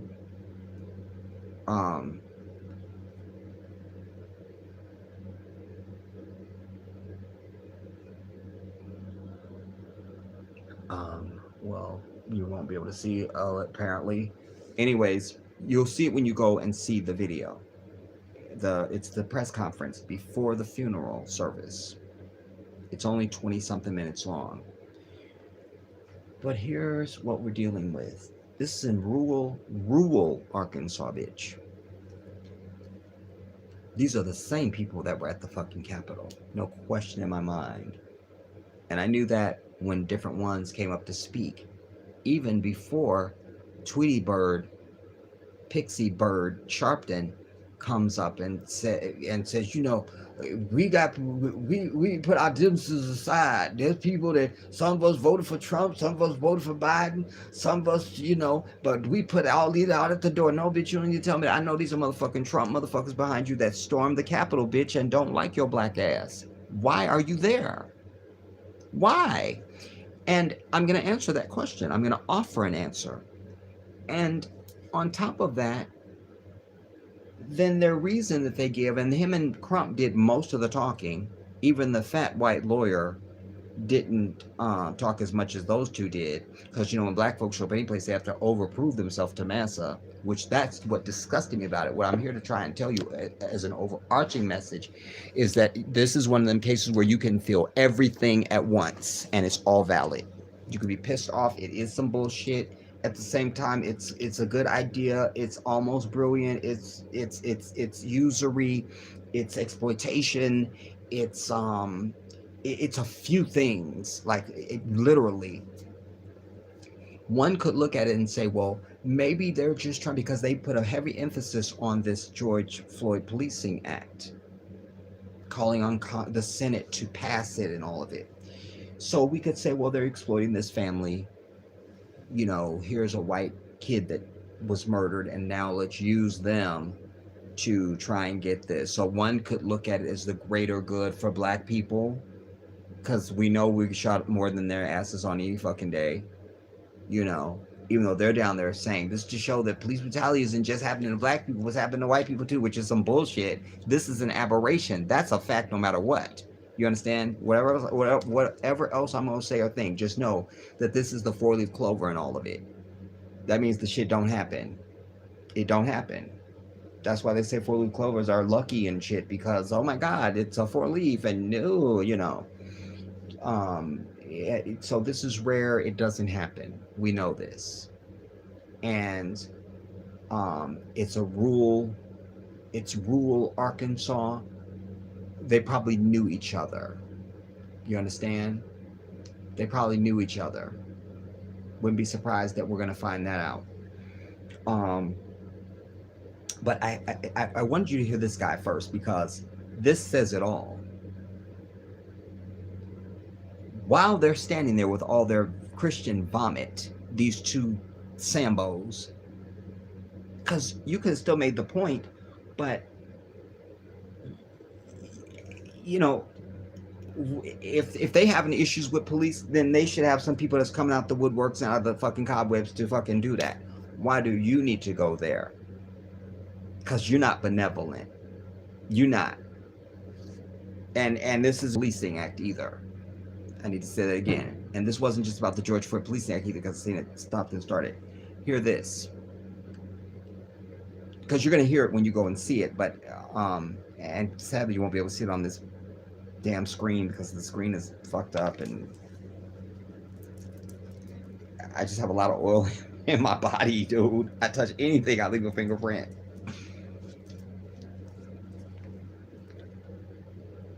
But that's what keeps the melanin preserved. Understand this.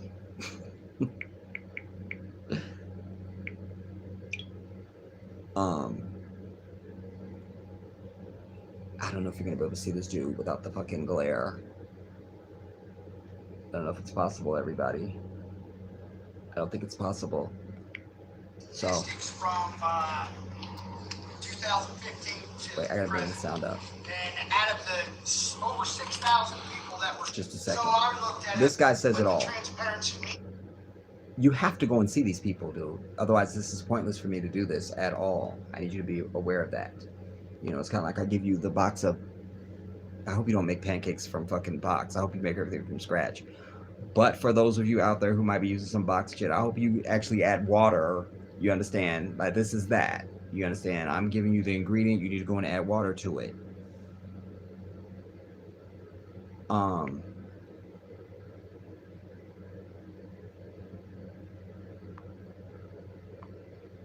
And you could also tell by the way they're just looking at Al Sharpton and Ben Crump. I know white people, dude. I know them. I know them. I know them. I know them. I know them. And you can just tell by their body language, you know. This is not, they ain't really, under any other circumstances, they're not feeling this shit. At all. At all. Means nothing if you take the video and you throw it in a drawer and you don't allow anyone to see it. First, the white attorney who, I forget who called who now. He just finished telling the story about how one of his very close friends, when he first started getting involved with police shooting cases like this, one of his friends that he had known for many years said, he goes, "You're never going to turn. You're never going to be black. So what are you doing? What are you doing this for?" And he's like, "Because these are the conversations we have to have and all the bullshit." White folks always feel the need to let out, either say I'm not racist or say some shit that brings up race when you're around them. It's 100% guaranteed. Do this in your life. I promise you, I swear by Allah, it will happen. Let yourself be the only black person, or maybe two. It's better if you by yourself. Just be someplace where there's white people. And go into a shop you never go in. Go drive to a city you never go to. Go into something so you can just be the one. And they will bring up something racial. I 100% swear by Allah on this, everybody. It's what they are. Anybody who's had real experience with these people and knows what they're talking about will tell you exactly what I'm telling you. They are always the first ones to bring up race. 100%.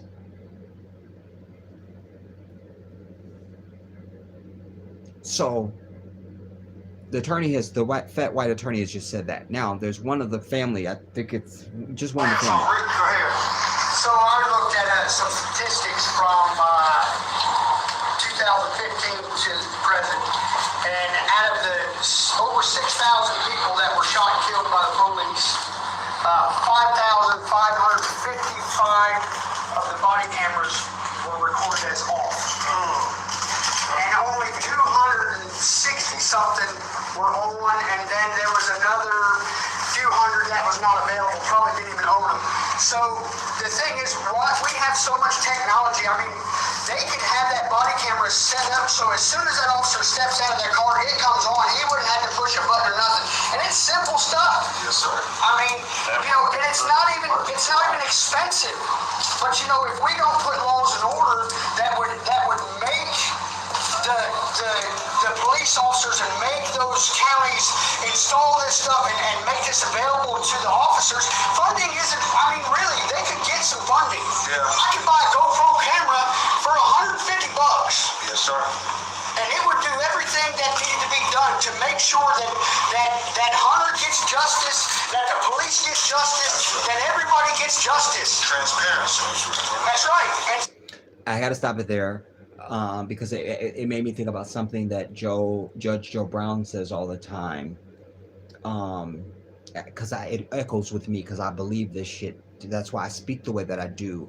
I don't ever make concession for what I'm about to say. When I know I'm about to sting somebody or piss somebody off or shut somebody down, it means nothing to me because there is no two fucking sides of the coin for me. There's the truth and that's it. I'm one of these people who doesn't buy into this philosophy that there's two sides to every story. No, bitch, there's the truth and there's some bullshit. And I don't want to hear the other side. You don't just get to have a say because you need to have some shit to say. Unless you're agreeing with the truth, you don't get a say. Shut the fuck up. That's just what it is. I'm strong about that shit. Because it affects the society in a way where everybody feels like they're supposed to just have a say. No, shut your ass up because you don't have any things to say. Nobody ever thinks about this. There's really some people that really just don't have shit to say. So they shouldn't be speaking or doing or existing, quite frankly. But that whole thing, you know, that was along that same line right there. You know, everybody can get, the police can get justice and we can get justice. Like, really? That's like you fucking train for the Olympics and you come in first across the fucking finish line and they go, well, everybody just gets the gold. No, bitch. I fucking trained my bitch ass off and I won this shit and I'm gonna kill everybody if you don't give me that damn gold and nobody else. That's what it's gonna be.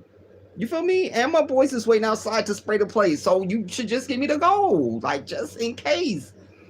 So this was, you know, a rising of that. I want to just take it back a little bit and go on. that needed to be done to make sure that Hunter gets justice, that the police get justice, that everybody gets justice. Hunter, a good rural Arkansas southern racist white name, Hunter. To make sure the police get justice and Hunter gets justice. Yes, sir. And it would do everything. And you hear Benjamin Crump over there. That's right. That's right to everything. Fuck this. These are, I have no respect for spineless brothers. None. If you're a spineless male, if I sense weakness in you, like you just, I don't have shit to do with you. I don't, since I can remember, my brother, who is not the next sibling, but he's the next boy. I don't fuck with him. You understand? Because since he was been on the earth before me, and since I've known him, he's weak. I don't respect that. I can't. Nah. Need to be done to make sure that Hunter gets justice, that the police get justice, that everybody gets justice. Transparency. That's right. And so it's always, you know, with me it's guilty until proven innocent, but with the law enforcement it's innocent until proven guilty. Yeah. And that is not justice. That is not right. I understand that the police officers have a hard job and a dangerous job. I do understand that, and I definitely am for funding for more police officers and for higher pay. I am for more funding for more police officers and higher pay. And he looks right over at Ben Crump as he's saying it. Look. And Benjamin's, yeah, that's right. That's right. Really, bitch? No, nigga, we talking about defund these motherfuckers. You talking about some more police and more pay? We out. I'm sorry, we landed in the wrong city. Our bad. Look, yes, sir. I do understand that, and I definitely am for funding for. Make sure you're listening to the testifying by Benjamin bitch ass Crump. More police officers and for higher pay. Yes, sir. I'm for that. Yes, but I do want justice. I want rights to be right and wrongs to be wrong. That's amen. The thing that they talk about, there was a big he just cut the legs. These white people are the same, bitch, and they feel some type of way about you, but they are selfish people, a selfish beast by nature. So they will, and they're deceptive and cunning. So of course they will grin in your face and act like it's, oh yeah, but you got more heart in this than they do. You thinking they feel the way you do. This always fucks me up about black people. You really believe they feel the same thing in their heart that you feel in yours. It's not even fucking possible. Do you understand? It's not even possible. It's not even possible. I need you to really hear that. It's not even possible. And they think they're making some big inroad and some grand gesture and all of that. And nah. Because Hunter is probably the first little fucking white kid that finally got killed. And if I'm sure if we check the statistics, who knows how long it's been? Who knows? You understand? Enough of the bitch ass ain't being killed. And what's really disappointing is he wasn't shot by a black man. So I really don't see any sympathy factor right here for me. I'm just not feeling it. I'm just not. But like I say, there'll be some that will say that, well, you know, this will help them if this could probably help them get the George Floyd Policing Act and the bullshit. It's valid. You know, it's definitely cooning at some level because they calling the lady Miss somebody. I'm a grown ass man. I ain't calling you Miss nothing if you ain't a black woman. Period. If you're not a black woman, I'm calling you by your first fucking name, bitch. You understand? If I call you that, there'll be no Miss. And you know, so, but there's that, and then like I say, the unnecessariness. How is a black MSNBC fake me out pastor who's supposed to be some type of fake me out civil rights leader showing up in rural Arkansas for a white 17-year-old kid that you don't even fucking know to preach their funeral? I lived in Arkansas. They have enough fucking white pastors down there. And most of these motherfuckers probably identify as evangelical. You understand? So there's a disconnect, even spiritually, religiously at the very least, and spiritually, because I don't think white people have a soul. So spiritually and religiously, I'm making those distinctions. Religiously and spiritually, there is no connection. There can't be. So why is Al Sharpton there? If you want to tell me they just are using him to try and get this policing act, it still ain't enough. Because we got enough death to demand a fucking policing act. We don't need Hunter or his mama or nobody else. This also harkens to this belief by weak ass Negroes that you can't do shit with just your people alone. We don't give a fuck about Hunter. Because I'm still on Emmett Till, bitch. I can't get to Hunter. I'm still on Emmett Till, and I got a lot of catching up before I can get to George Floyd. You understand? So it's going to be a while before I get to Hunter. Just going to be a while. Hunter may have maggots on him by the time I get to him. If I get to him, it may be a skeleton. I don't know. It could be dust already. It's inappropriate. It's grandstanding. It's slavery. It's cooning. It's Negroism. It's showboating. It's trying to be as though and seen and shit. You know, it's disgusting. I'm over it. Al Sharpton's bitch ass needs to fall down a flight of stairs and die. How old is he? He should be real close to death. And you black, so you got to go.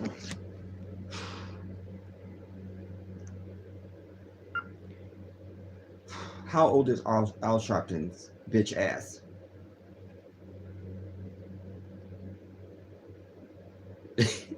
I'm mad he came up, bitch ass nigga. I can't.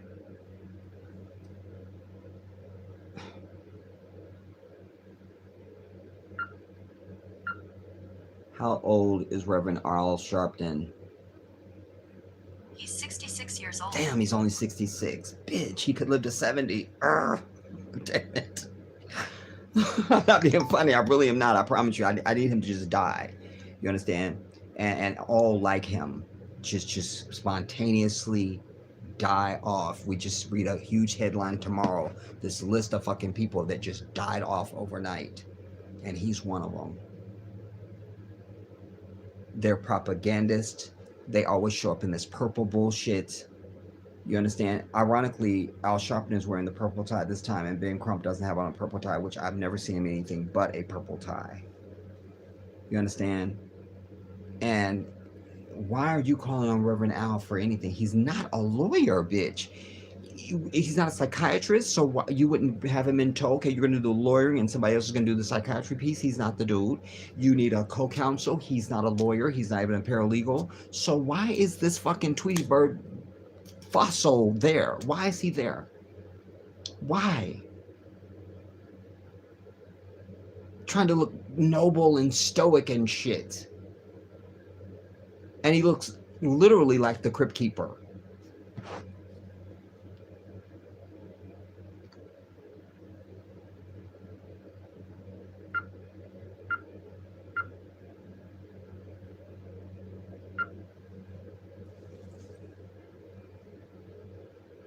Images of the Crypt Keeper. Tell me that's not Al Sharpton, bitch.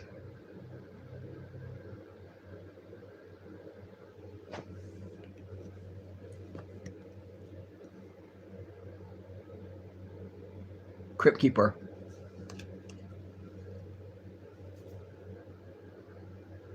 Crypt Keeper. I don't got the lacquer egg.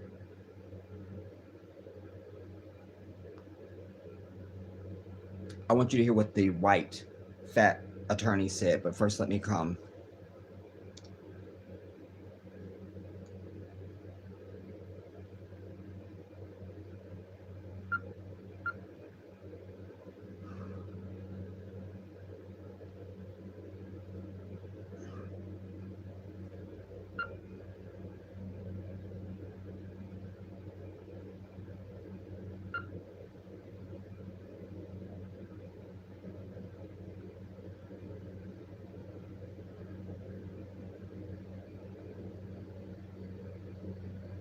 Okay, I'm gonna move along.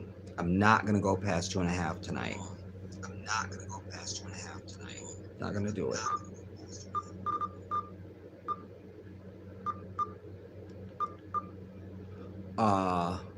Suge Avery.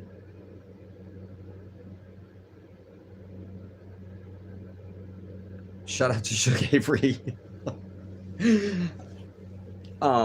How soon do you think until this assassination event is buried in the next event, by the next event? What's today? Oh, I'm glad you mentioned that, Suge Avery, because today is, so this happened on Friday. I always tell you, they do shit on Fridays. When did the fucking tower go down, bitch?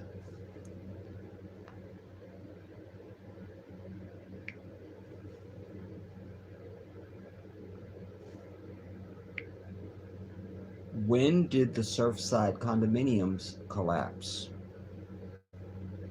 Surfside condominium building collapses start date is June 24th, 2021. June 24th. Calendar. Oh my God. But it was into the morning. So it was Friday, bitch. Because Muslims and Jews don't account the next day until the sun rises. So it was on the 24th. Thank you, please. Thank you. Thank you. Thank you. Thank you. Thank you. Oh, I'm looking at July. I'm an idiot. June. It was into the morning, so I'm going with the 25th or the 24th. What did the bitch tell me?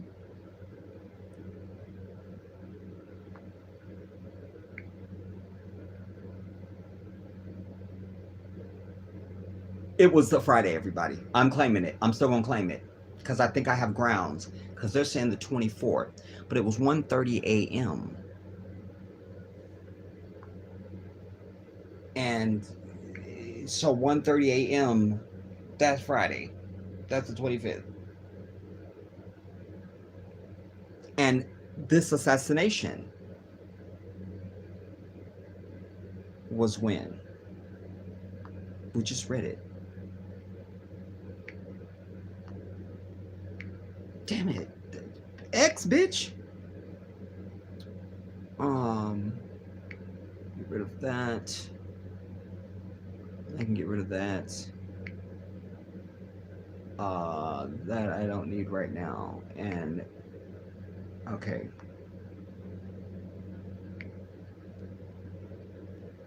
When was Haitian president assassinated?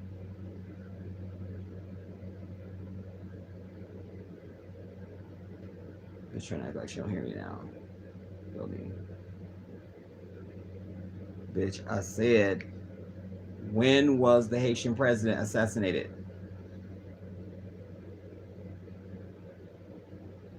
Go to hell, whore.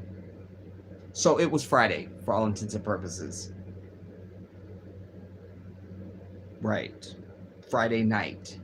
Friday into Saturday, right? Do we agree, everybody?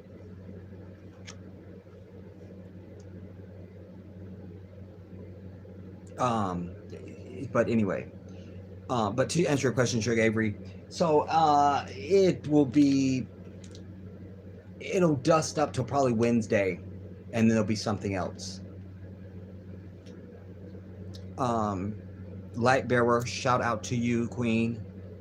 Some suspect Haiti's support for Taiwan is used as a cover-up for the devil's moves. I like it because I know something about Taiwan.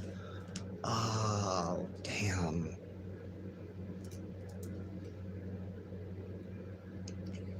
Where was the damn security in all this goings on? Well, Sugar Avery, they claimed that there was no resistance.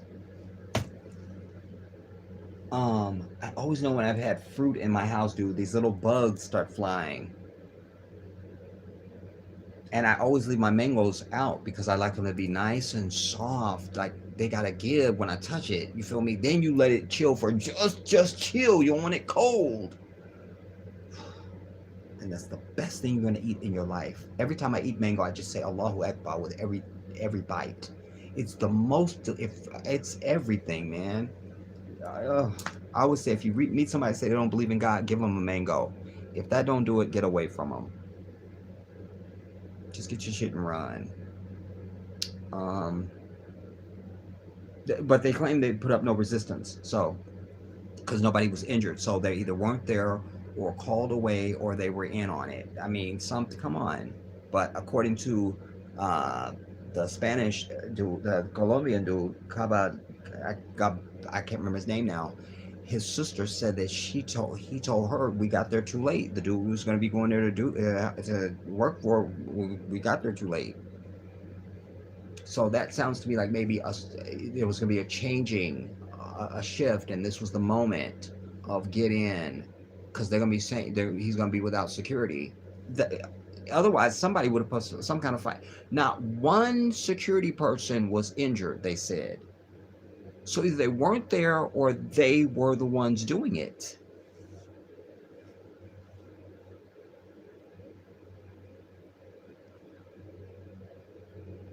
Library says devils are definitely behind this. Instability, they say. Kiara, shout out to you, Queen.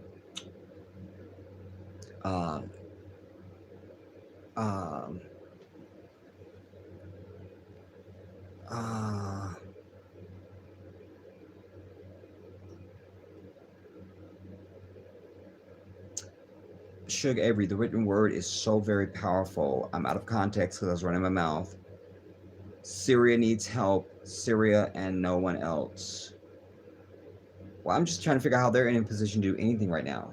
You know what I mean? And it seemed kind of random. The Syrians and the Lebanese, really? Like, it just, I'd like to buy a Valve for 800, Alex, if I could. You know, it just was random. Shug, you can always read along with me. I don't know if I highlighted. I said I'm reading from Reuters. So you just pull up the assassination of the Haitian president, look for Reuters, and you'll be with me. Melody Project 5 now. I'm out of context. Um,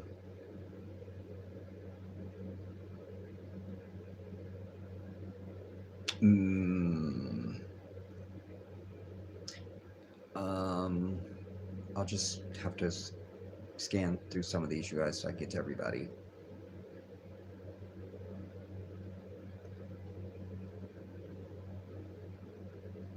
CJ Stevenson, if I didn't shout you out already, shout out to you. Richard Hart. If I can hear your note, I can do you. Because listen, I play violin, I play piano, I play French horn, and of course keyboards by extension. But you know, once I got to high school, most of the time I just would hear the music and I just play it. But since I was a kid, I was a mimic. People would come to our house, and if they had some weird affect that everybody caught up on, they know I picked up on it. And as soon as that person leaves, they say, "Mark 'em, mark 'em." If I can hear your note, I can do you. I don't know. I've always had that, Richard. You know, and in fact, when I used to go to karaoke a lot. That's like, I'm a karaoke whore. But anybody I sing, I match their vocal. I'm not interested in doing my own thing. If I'm doing you, I match your vocal. Unless it's somebody like Lionel Richie, you know, like when I would do his hello, I have a better hello than Lionel Richie. I think he would probably agree with that. You know, the way I sing it, the way I tell the story, I like mine better, and I would like his better than mine if his was mine. You feel me? But you know, one of the songs I would sing is I would do "Show Me the Meaning of Being Lonely" by the Backstreet Boys. I sing all their parts.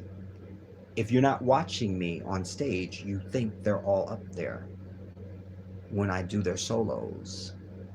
I just can mimic people. If I hear the note, I can do it. I don't know what else to say.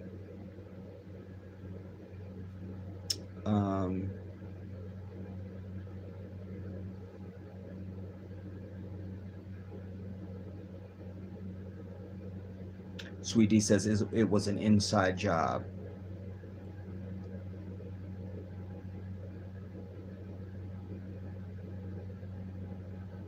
Suge Avery, Haitian officials won't have answers because the DEA carried it out. Critics got a whole lot to say with a beer belly and potato chips in their hands. Hush Harbor, shout out to you. Unrestrained, thank you. When I was looking for that word. Imhotep, wow, must be inside job and outside devils. I love that. That's it. Inside job, outside devils.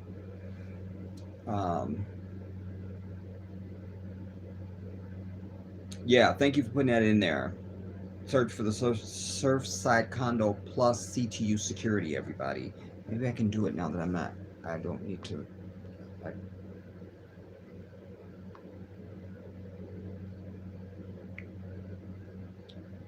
Surfside condominium and bitch. According to Wikipedia. Die off.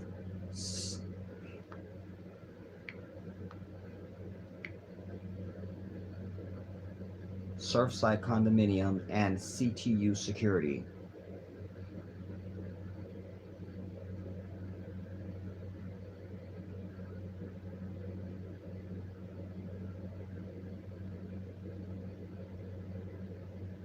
Wait, did the bitch say CTU?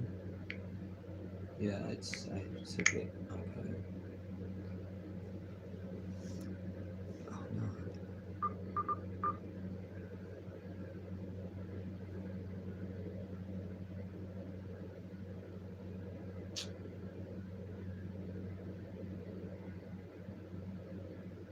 Interesting that I put that in, and the second article that comes up says, report Colombians implicated in assassination.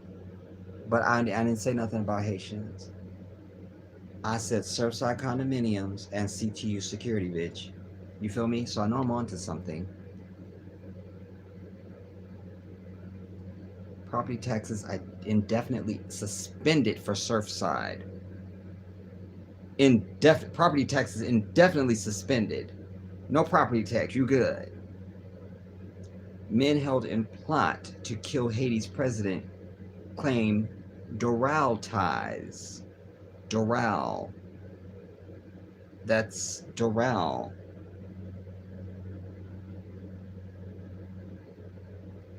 Damn it, they're gonna make me click on it.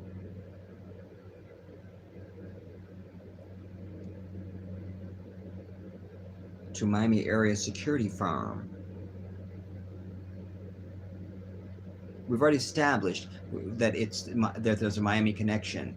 We just want to know if this CTU is in any way connected with these damn condominiums.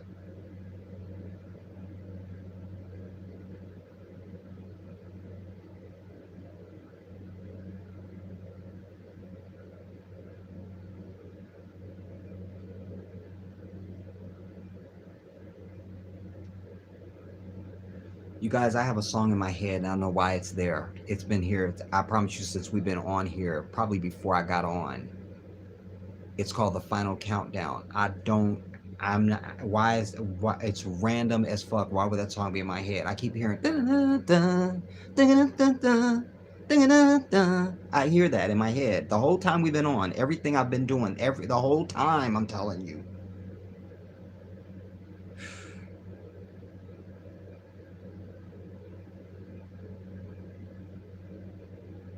Oh, they're trying to look as Jewish as they can. Oh, these people make me so sick. There's...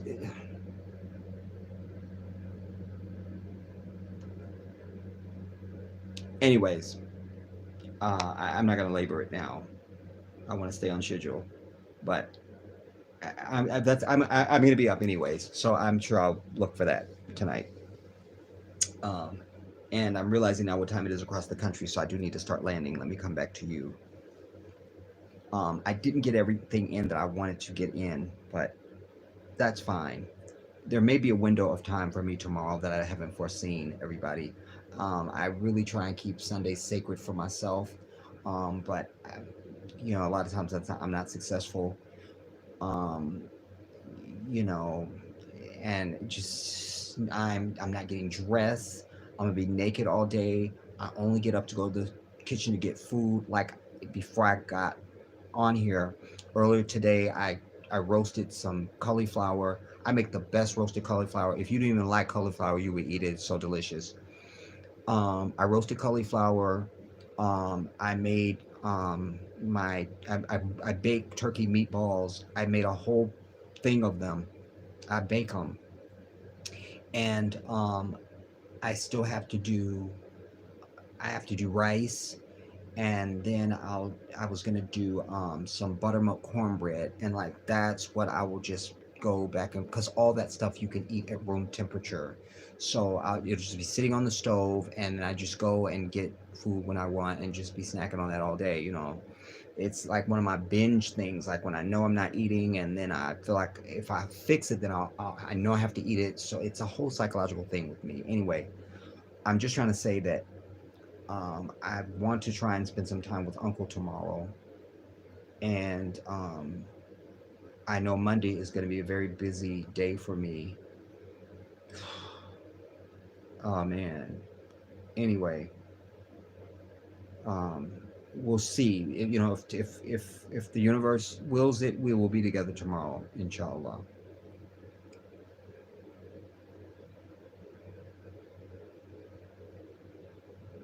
I like that, Shogabri. As long as things are poor and on the decline, all is well. Progress is a threat to be extinguished. And we have to start understanding the value of violence, everybody, as a people. Stop teaching your children that two wrongs don't make a right. You tell them somebody fuck with you, you fuck with them back and they don't fuck with you again. Because that's the truth. Like, that's just what's real.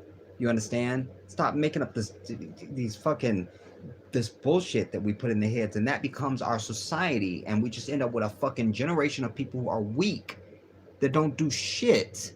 You understand? I'm a warrior in a sea of fucking feathers, ready to strike.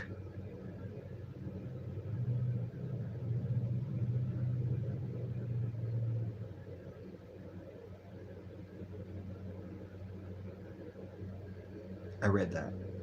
Wait, was I on here or on there? Where am I? I don't know which phone I'm reading on.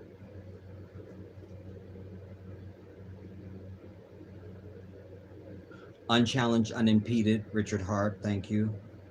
Appreciate your responsiveness.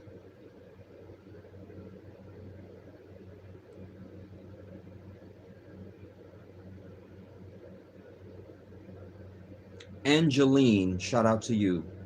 They kept yelling, the DEA hired them. People saying they are lying. And, you know, the video quality was too good because it wasn't jumpy. And one thing they have a habit of doing nowadays when they show you some footage, it's suddenly jumpy. You guys have been with me. I've had issue with that for many, many years. Even going back to Tamir Rice, I was preaching this. That just don't happen no more. We have smooth video, smooth surveillance cameras and shit. There's no more jumpy, grainy video. If they got that shit, they've done that. It's been processed before you've seen it. I'm over it.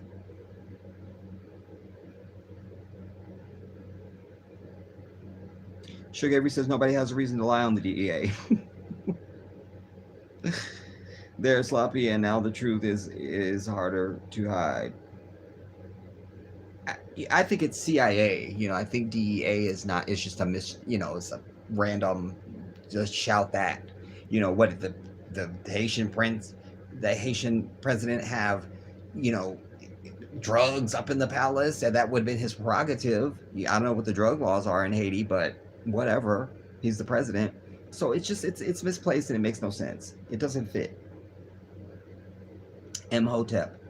Oh, no, Angeline. Now they want to send the United States troops.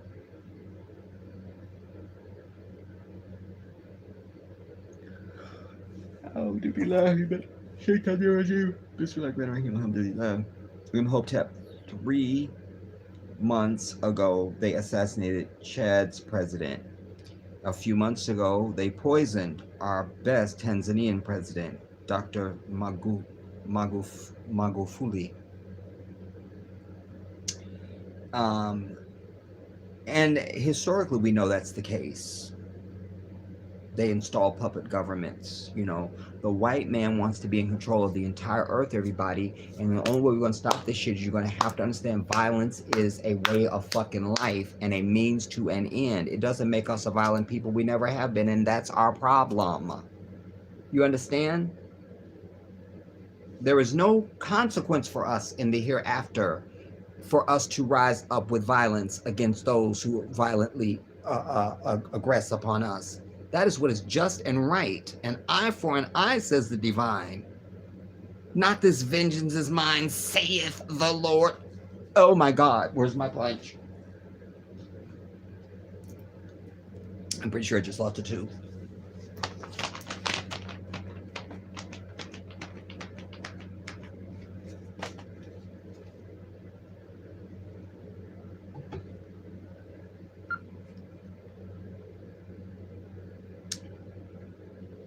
My angel, sweet Akibalon Violet. Greetings to you, Queen.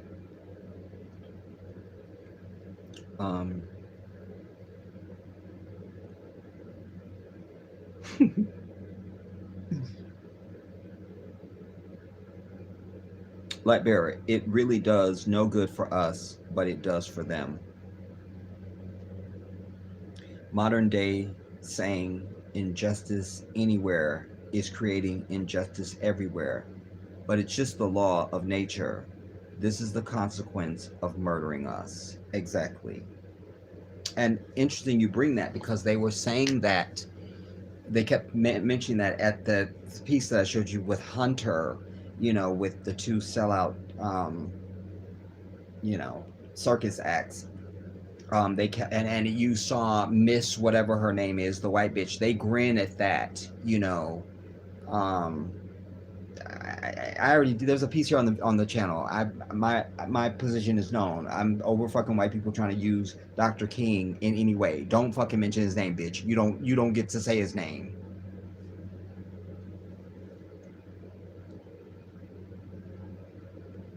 They never do that for us at all. Right. They're not rushing to our side, and they hate Black Lives Matter, and we're terrorists, and this and the third. But now you just embracing fucking Al Sharpton, who I know they can't stand. He's a race baiter, would be their language. I can't, man. I feel like I'm the last black person left on earth. I don't find my black essence in many people. Just like, I know you black, I feel you. I feel my echo. You understand? It's this, I don't know.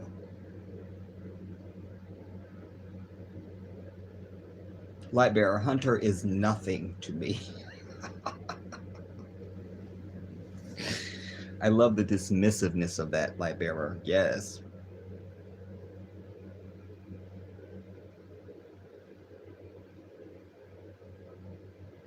Yes, the Crypt Keeper. Goddamn. My angel. Lord, the Crypt Keeper.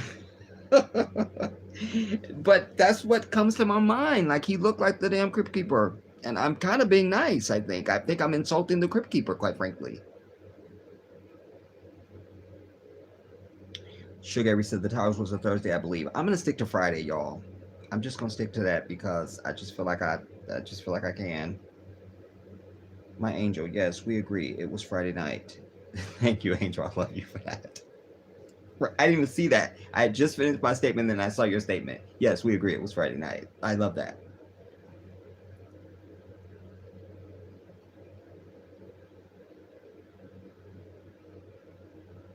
Lightbearer, let's start. Lightbearer, let's start a Night Rider, like, sting operation. I'm ready and tired of devils. Listen, I can reveal it now because it's never going to happen.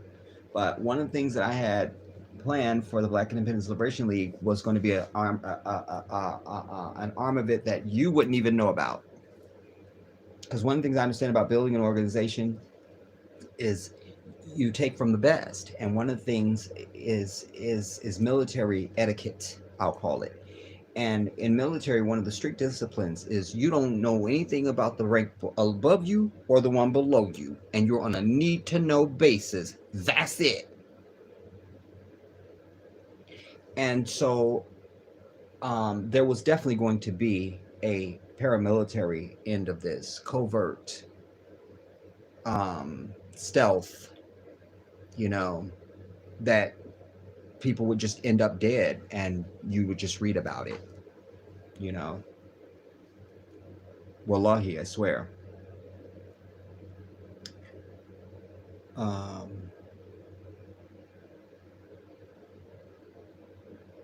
Yes, mango is my favorite, Sugar Avery. My angel, I noticed that they have assassinated several African presidents over in Africa just this year. Now in Haiti, something sinister is going on for sure, no doubt. And I don't know if you were here yet, Angel, but when I began, one of the things I looked at was, what are the resources that Haiti has? Because they've been after Haiti forever. Part of it is they don't want us to have a sovereign black nation, period. Because to them, in their minds, it's like Africa. But Haiti had declared its independence and its freedom.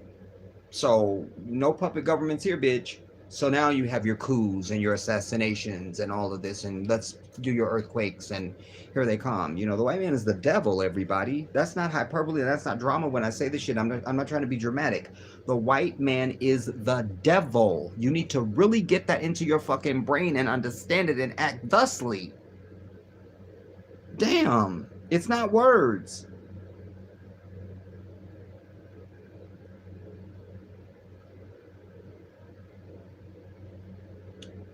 My word, not yours, light bearer. Definitely white devil involvement. My angel Jedi, you may have that song on your mind because there could be something detrimental in store for us. You know, I wasn't even thinking about the title, but that, it does say Final Countdown. And why is it stuck in my head now? Am I getting some kind of dog hearing? Maybe it's happening in another frequency that I'm hearing at a lower frequency, but I don't know it. And it's just, yeah, I don't know.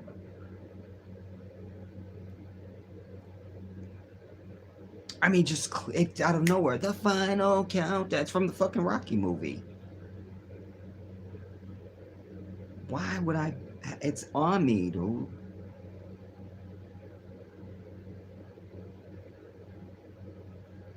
Yummy, yummy. When is dinner? Whenever you get here, Angel. The place is at a wreck right now, but you are welcome. Original Jewess, shout out to you. And to my angel, I want to say, literally, my matter of fact, I don't know why I do this shit. I just got to show you my cauliflower.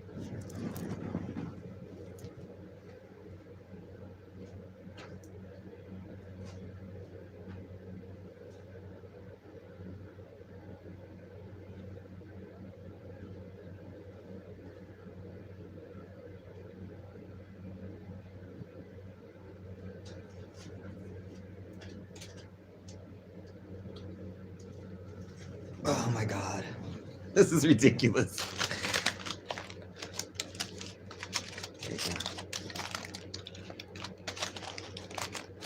I don't know how you're going to be able to see this. And I don't want to make a mess. That is the cauliflower, my people. That is my roasted cauliflower. It's so delicious.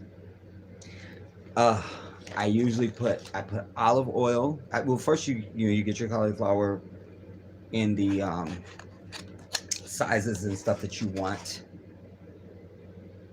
That is deliciousness. Look at that glisten, man. But you start with your olive oil. Cauliflower sucks up a lot of stuff, so you can't be in a rush. You pour your olive oil heavy and toss it. Pretty soon you're gonna see that pan only got no olive oil in the bottom of it. Pour some more. Keep going.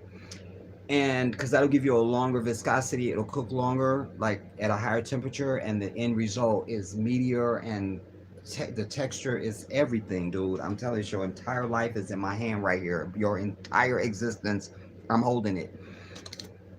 Then you go in. I usually use a little bit of seasoned salt, not too much of that. Lemon pepper seasoning, some turmeric. Black pepper. Um, um,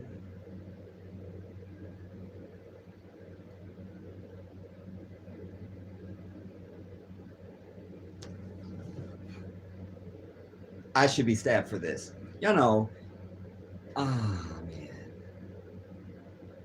Paprika, damn. Paprika.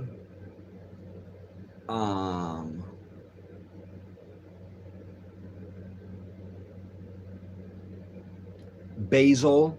That's the only time I use flake basil because I like fresh basil but for this I use the basil flakes. Basil, lots of that. Then I drizzle honey and toss that as well. Keep tossing that, toss it, get that honey. And there's something else I do. And then after it's almost in like the last 10 minutes or 10 to 5 minutes of cooking, then I squeeze lime over it. I open the oven and squeeze lime juice over it. Make sure I get it really good and covered. It's so delicious, y'all. You could eat this at any temperature and you would get your entire life.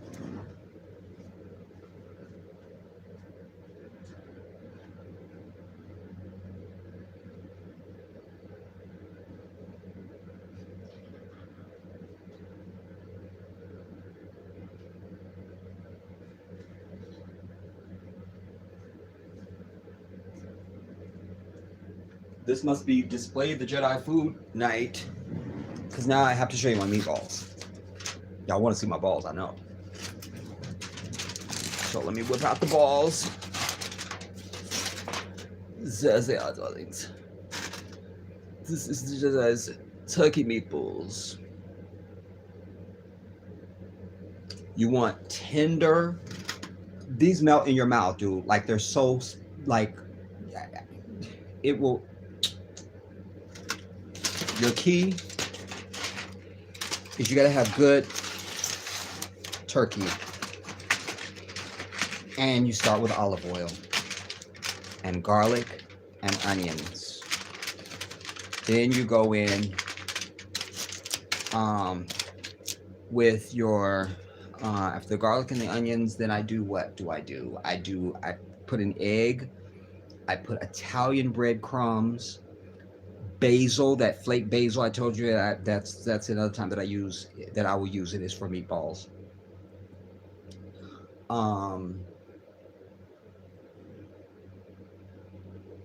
My garlic, my onions, my basil, turmeric for this as well. I use turmeric in a lot of things just because why not? You know, and it's a good spice. And I would pay the extra money for really good turmeric. You know what I mean? And then I also squeeze ketchup. You can't have too much. You squeeze ketchup. And then a little bit of Worcestershire sauce.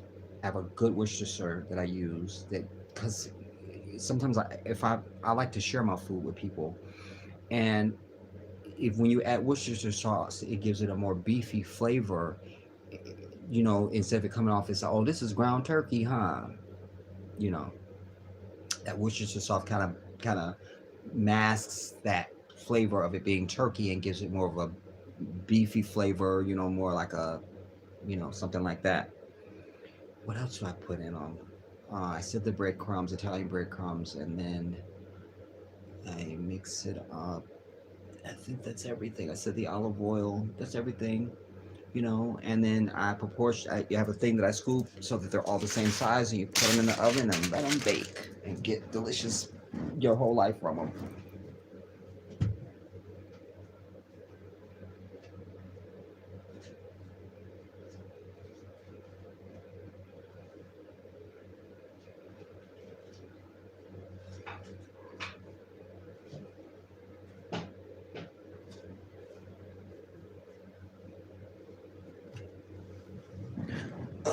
SubhanAllah.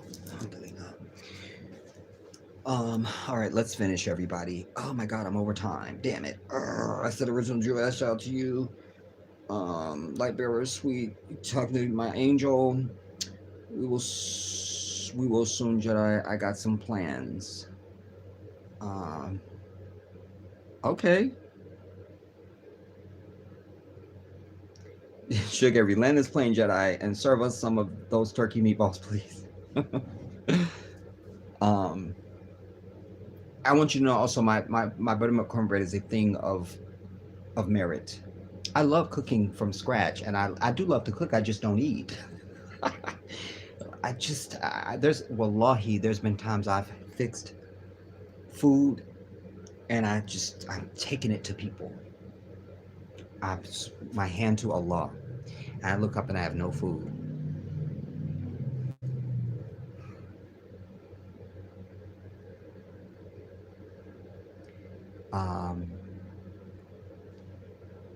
Hush Harbor, they say Haiti has oil and gold. Yeah, I was reading earlier, Hush Harbor. It's got gold, it's got marble, copper, and something I can't name, and another one that's a combination name that I can't remember. But yeah, gold is one of them. There was no specific mention of oil.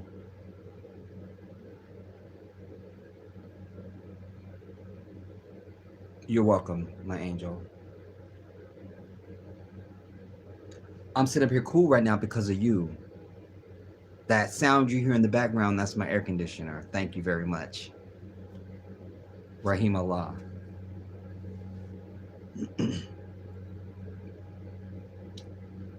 Red Ray, shout out to you.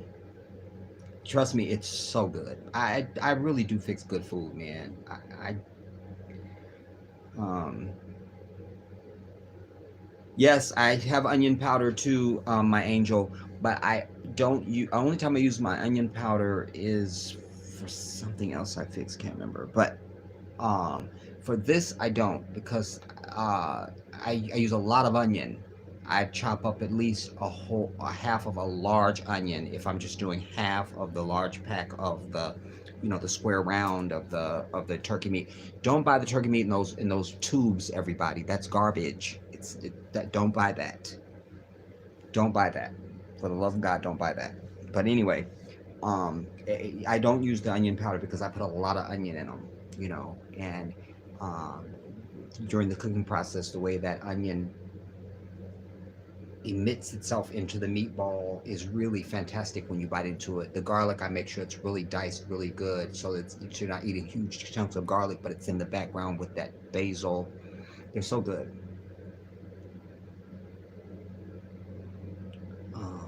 And they're so tender, you can just, you know, it's nothing.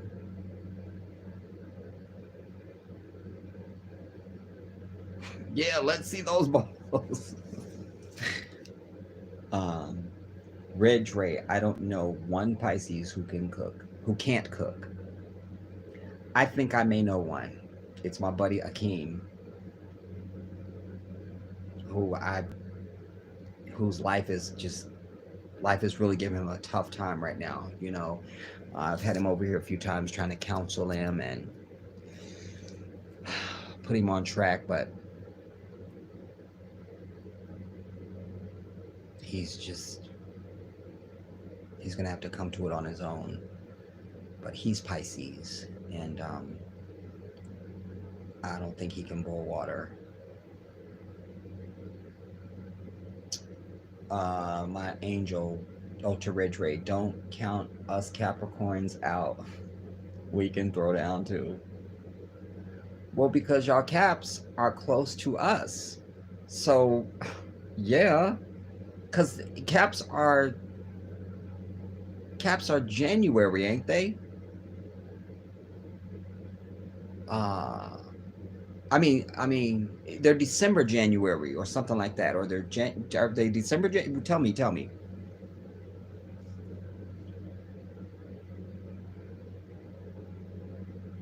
Not that original one. Remember that one went to hell, but I was able to get another one.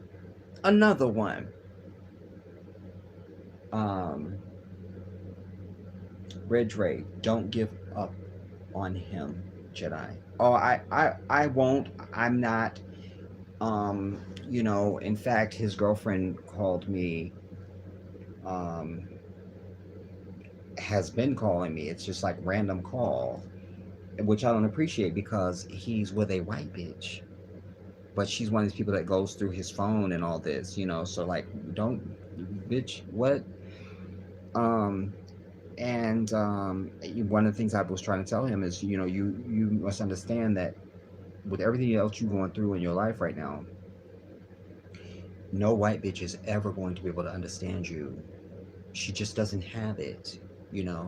I've been preaching to humanity for as long as I can recall, that there's a reason why, like, God wasn't being decorative when he gave us melanin. He's letting us know you're a different something. You're different. You're not that. You're not that. You're this. You understand? The zebra never thinks that it's a horse. Horses don't run with zebras. They don't do it. And strikingly, the llama never thinks he's the same as the giraffe. The hawk doesn't think he's the same as the dove, or the eagle, or the owl. Nothing in nature. But until you add this white devil, the stench of existence, suddenly people, well, we're all the same. No, we're not. You're something white, pig-colored. You're a different species of whatever you are. I'm not that. I'm an African.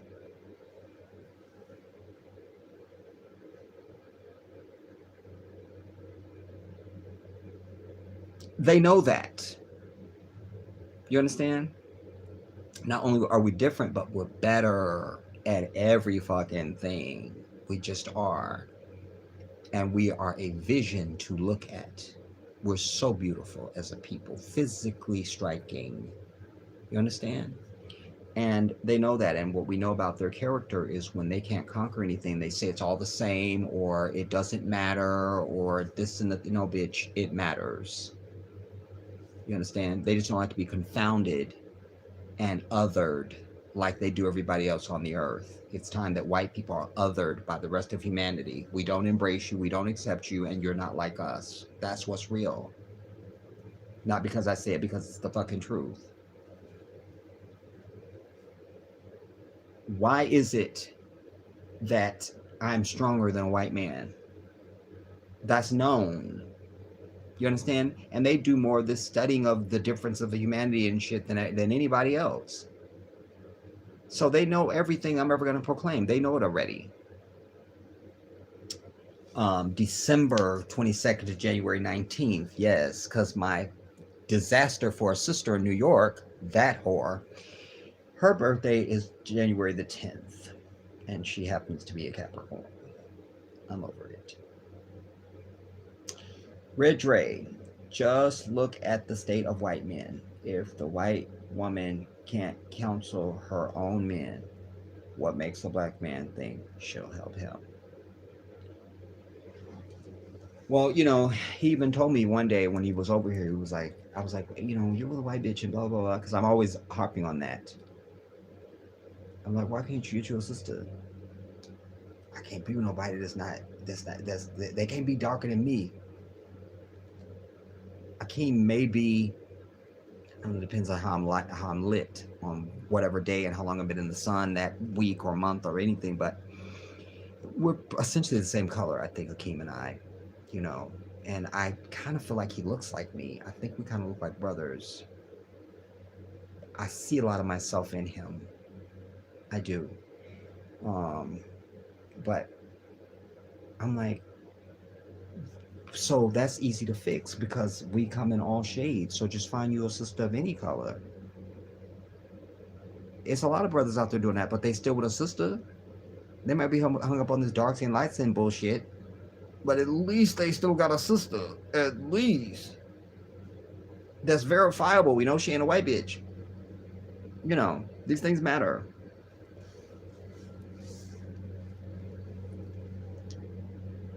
And of course, she thinks she's black. You know. Is it Kim over there?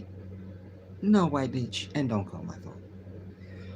My angel, there's no perfection like our melanated complexion. I love that. Oh, that's a saying.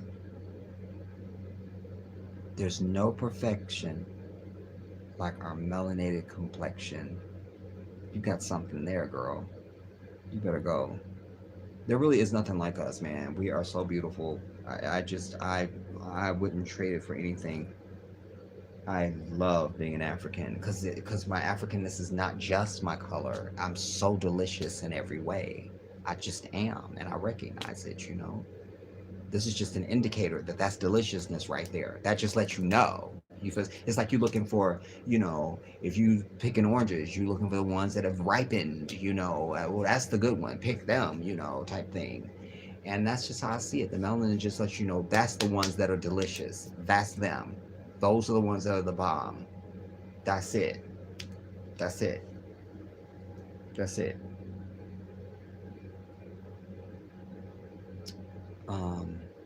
So I think this is a good place to land, everybody, because we're nearly at 3 hours now. Yeah, you should coin that, my angel. And, you know, if I ever get this collection moving the way that I want it to move, you know, maybe we can talk about putting that on one of the items and, you know, you get the proceed or something like that, you know. Maybe we could work together on that. But I do love that. It's powerful. It's everything. It rhymes. It's succinct. It's short. It's sweet. It's the bomb. Like, that's what it is. Like, That's what it is. Red Ray, I meant stereotype. I'll just read these last ones. So let's not type anything else now. After this last one from Suge Avery, I'll read that one and read up. I won't read anything after that. Thank you for this time, Jedi. Oh, it's my angel.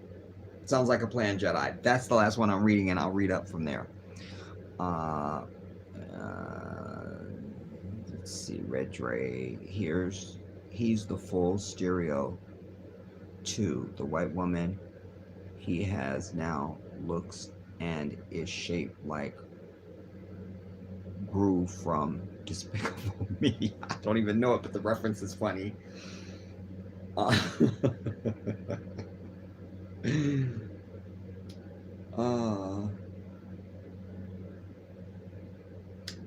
and now I'm reading it in context because you said you don't have to explain, Jedi. My brother is a white.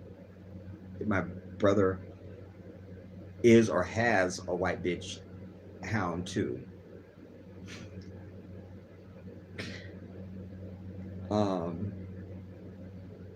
Yeah, it's just, at this particular, I'm not reading anything else, y'all, but because I'm landing now, but at this particular point in his life, as I've said to him many times, and not just this particular in your life, you just through your life, you're gonna need you a black woman, man. I don't care even when it's all good, you still need that black woman, because and certainly when you're down, you need that black woman because she understands your nuance. As a human being, you got to be heard on earth in your existence, wherever you exist. You got to be felt and heard completely. We all want that as human beings. We need it. And when you don't have that, there's a deficit. And it, just as a man, you need to be heard. Like that you need that. We wouldn't have Murray Evers and Betty Shabazz and Coretta Scott, these women, if their men weren't heard. They heard and felt their men, and that's why they carried on after they were no more. Their women carried on because they heard and felt their man. They heard him, they felt him. What white bitches carried on after a black man? What, other than take his money? What white bitch? What white bitch? What? You see, so you must have the one that is for you. You must have it. If we mix cherries with grapes, we call it a hybrid, but you're supposed to have a fucking baby with somebody that's not African and it's supposed to be called a human? I don't think so, because that's not what Allah creates. We see in creation what the divine creates. That's it. Last thing I'm going to say, I'll end on this. There's this white devil that's a content creator, some kind of social media worm. And there he is, has had many thousands of dollars of plastic surgery to look Korean, and now proclaims himself to be Korean. You are not Korean. You are not. You're just some white devil. It's just the same as if you put on a Halloween costume or a mask. You go, look, I'm Frankenstein. You go, you're not really Frankenstein. It's just a mask. That's what this is. You got plastic surgery, a permanent mask. You're not Korean. You don't have the steeped centuries of tradition and culture and food and music and history. Your white ass, your white pixie ass at that. He's a fucking alphabet. You are not a Korean. You are not. You are not. You are not. But beware and woe to us, because I think I have a picture of the pixie. Because the next thing, they want to ease this in, have you accept this, and they go, look, I'm black now. Like they tried to do us with the Rachel Dolezal bitch. I usually get rid of things that I hate. Oh, well, I didn't get rid of him yet. This is it. That's the thing. There it is. He's Korean.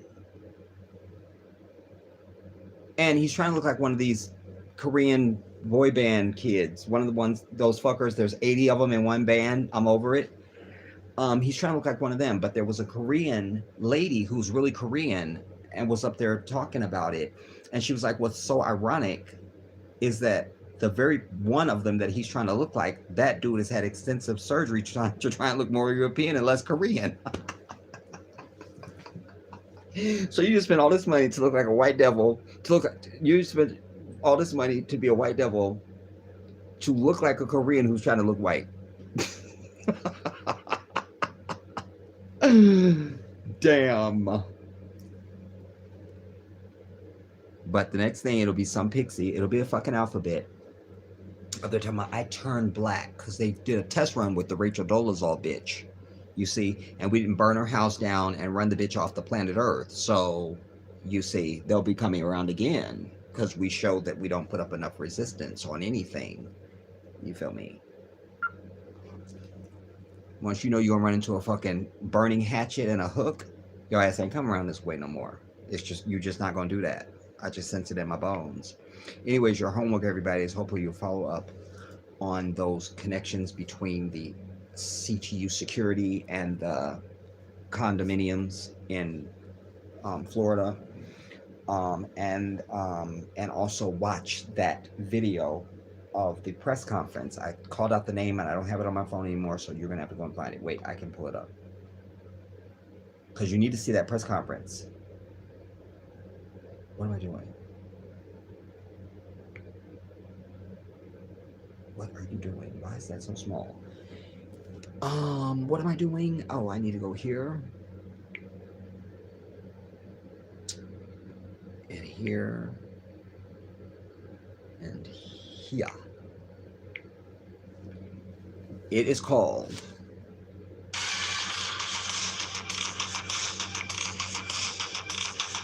and I see some commercial with a brother with some sandals that we probably don't own immediately pop up in my face. He's got the locks and the hat, and it's called Reverend Al Sharpton Press Conference, Britain, Brittain family.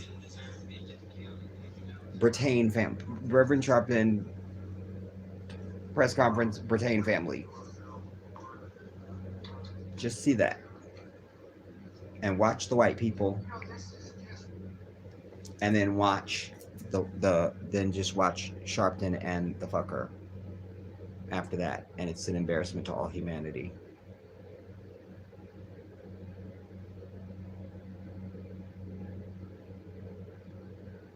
And you have to really watch it. So, you know, pick one person and watch the whole thing through and just watch that person. Then go back and watch the other person and watch just that person the whole time through. I do that sometimes with dancers. You know, back in the day, I would watch a videotape of a performance. It could be Michael Jackson. It could be a video even, or my wife. And I say one dancer and just watch that dancer. Don't make my eyes only see that person, and then let the whole thing play, and then go back and see the next person I'm going to watch all the way, and then I'll watch the whole piece. I do weird stuff like that, but anyway, I want you to do that on this, so you can really take in each individual, what their body language is, what they're doing, read them. My issue is that too many of my people don't really know white people the way that I know that if you would, I would have had a lot more cooperation when I was trying to start the Black Independence Liberation League, and we'd have a lot more fucking violence in the street right now when it comes to white people fucking with us. We would already shoot that fly off of our fucking off our garment and swatted it with a swatter, and it would just be no more. They would just stay in their lane, leave us the fuck alone. You understand? But too many of us don't know them. You're still buying that they're the same as you, and you're in awe of them and shit, or some combination or variety of that. And you're not understanding your own greatness and their inferiority to you and their trickery and that they are the devil, and it's just a list of shit that all equals you're not having the proper response daily and moment by moment to these people. You're just not having it. You're not having it. You're not having it because you're not paying attention. So go and watch that. As I say, if we have an opportunity to be together tomorrow, you guys, we will. It will be in the hands of Allah. I love you all. Thank you for coming. Thank you to all my moderators, and especially my regular viewers, that my regular followers that I see most of the time. I've sent a special shout out of love to all of you, and anyone that's new, you know, thank you for coming and being part of the stream. And I will see you all soon. This is the Jedi.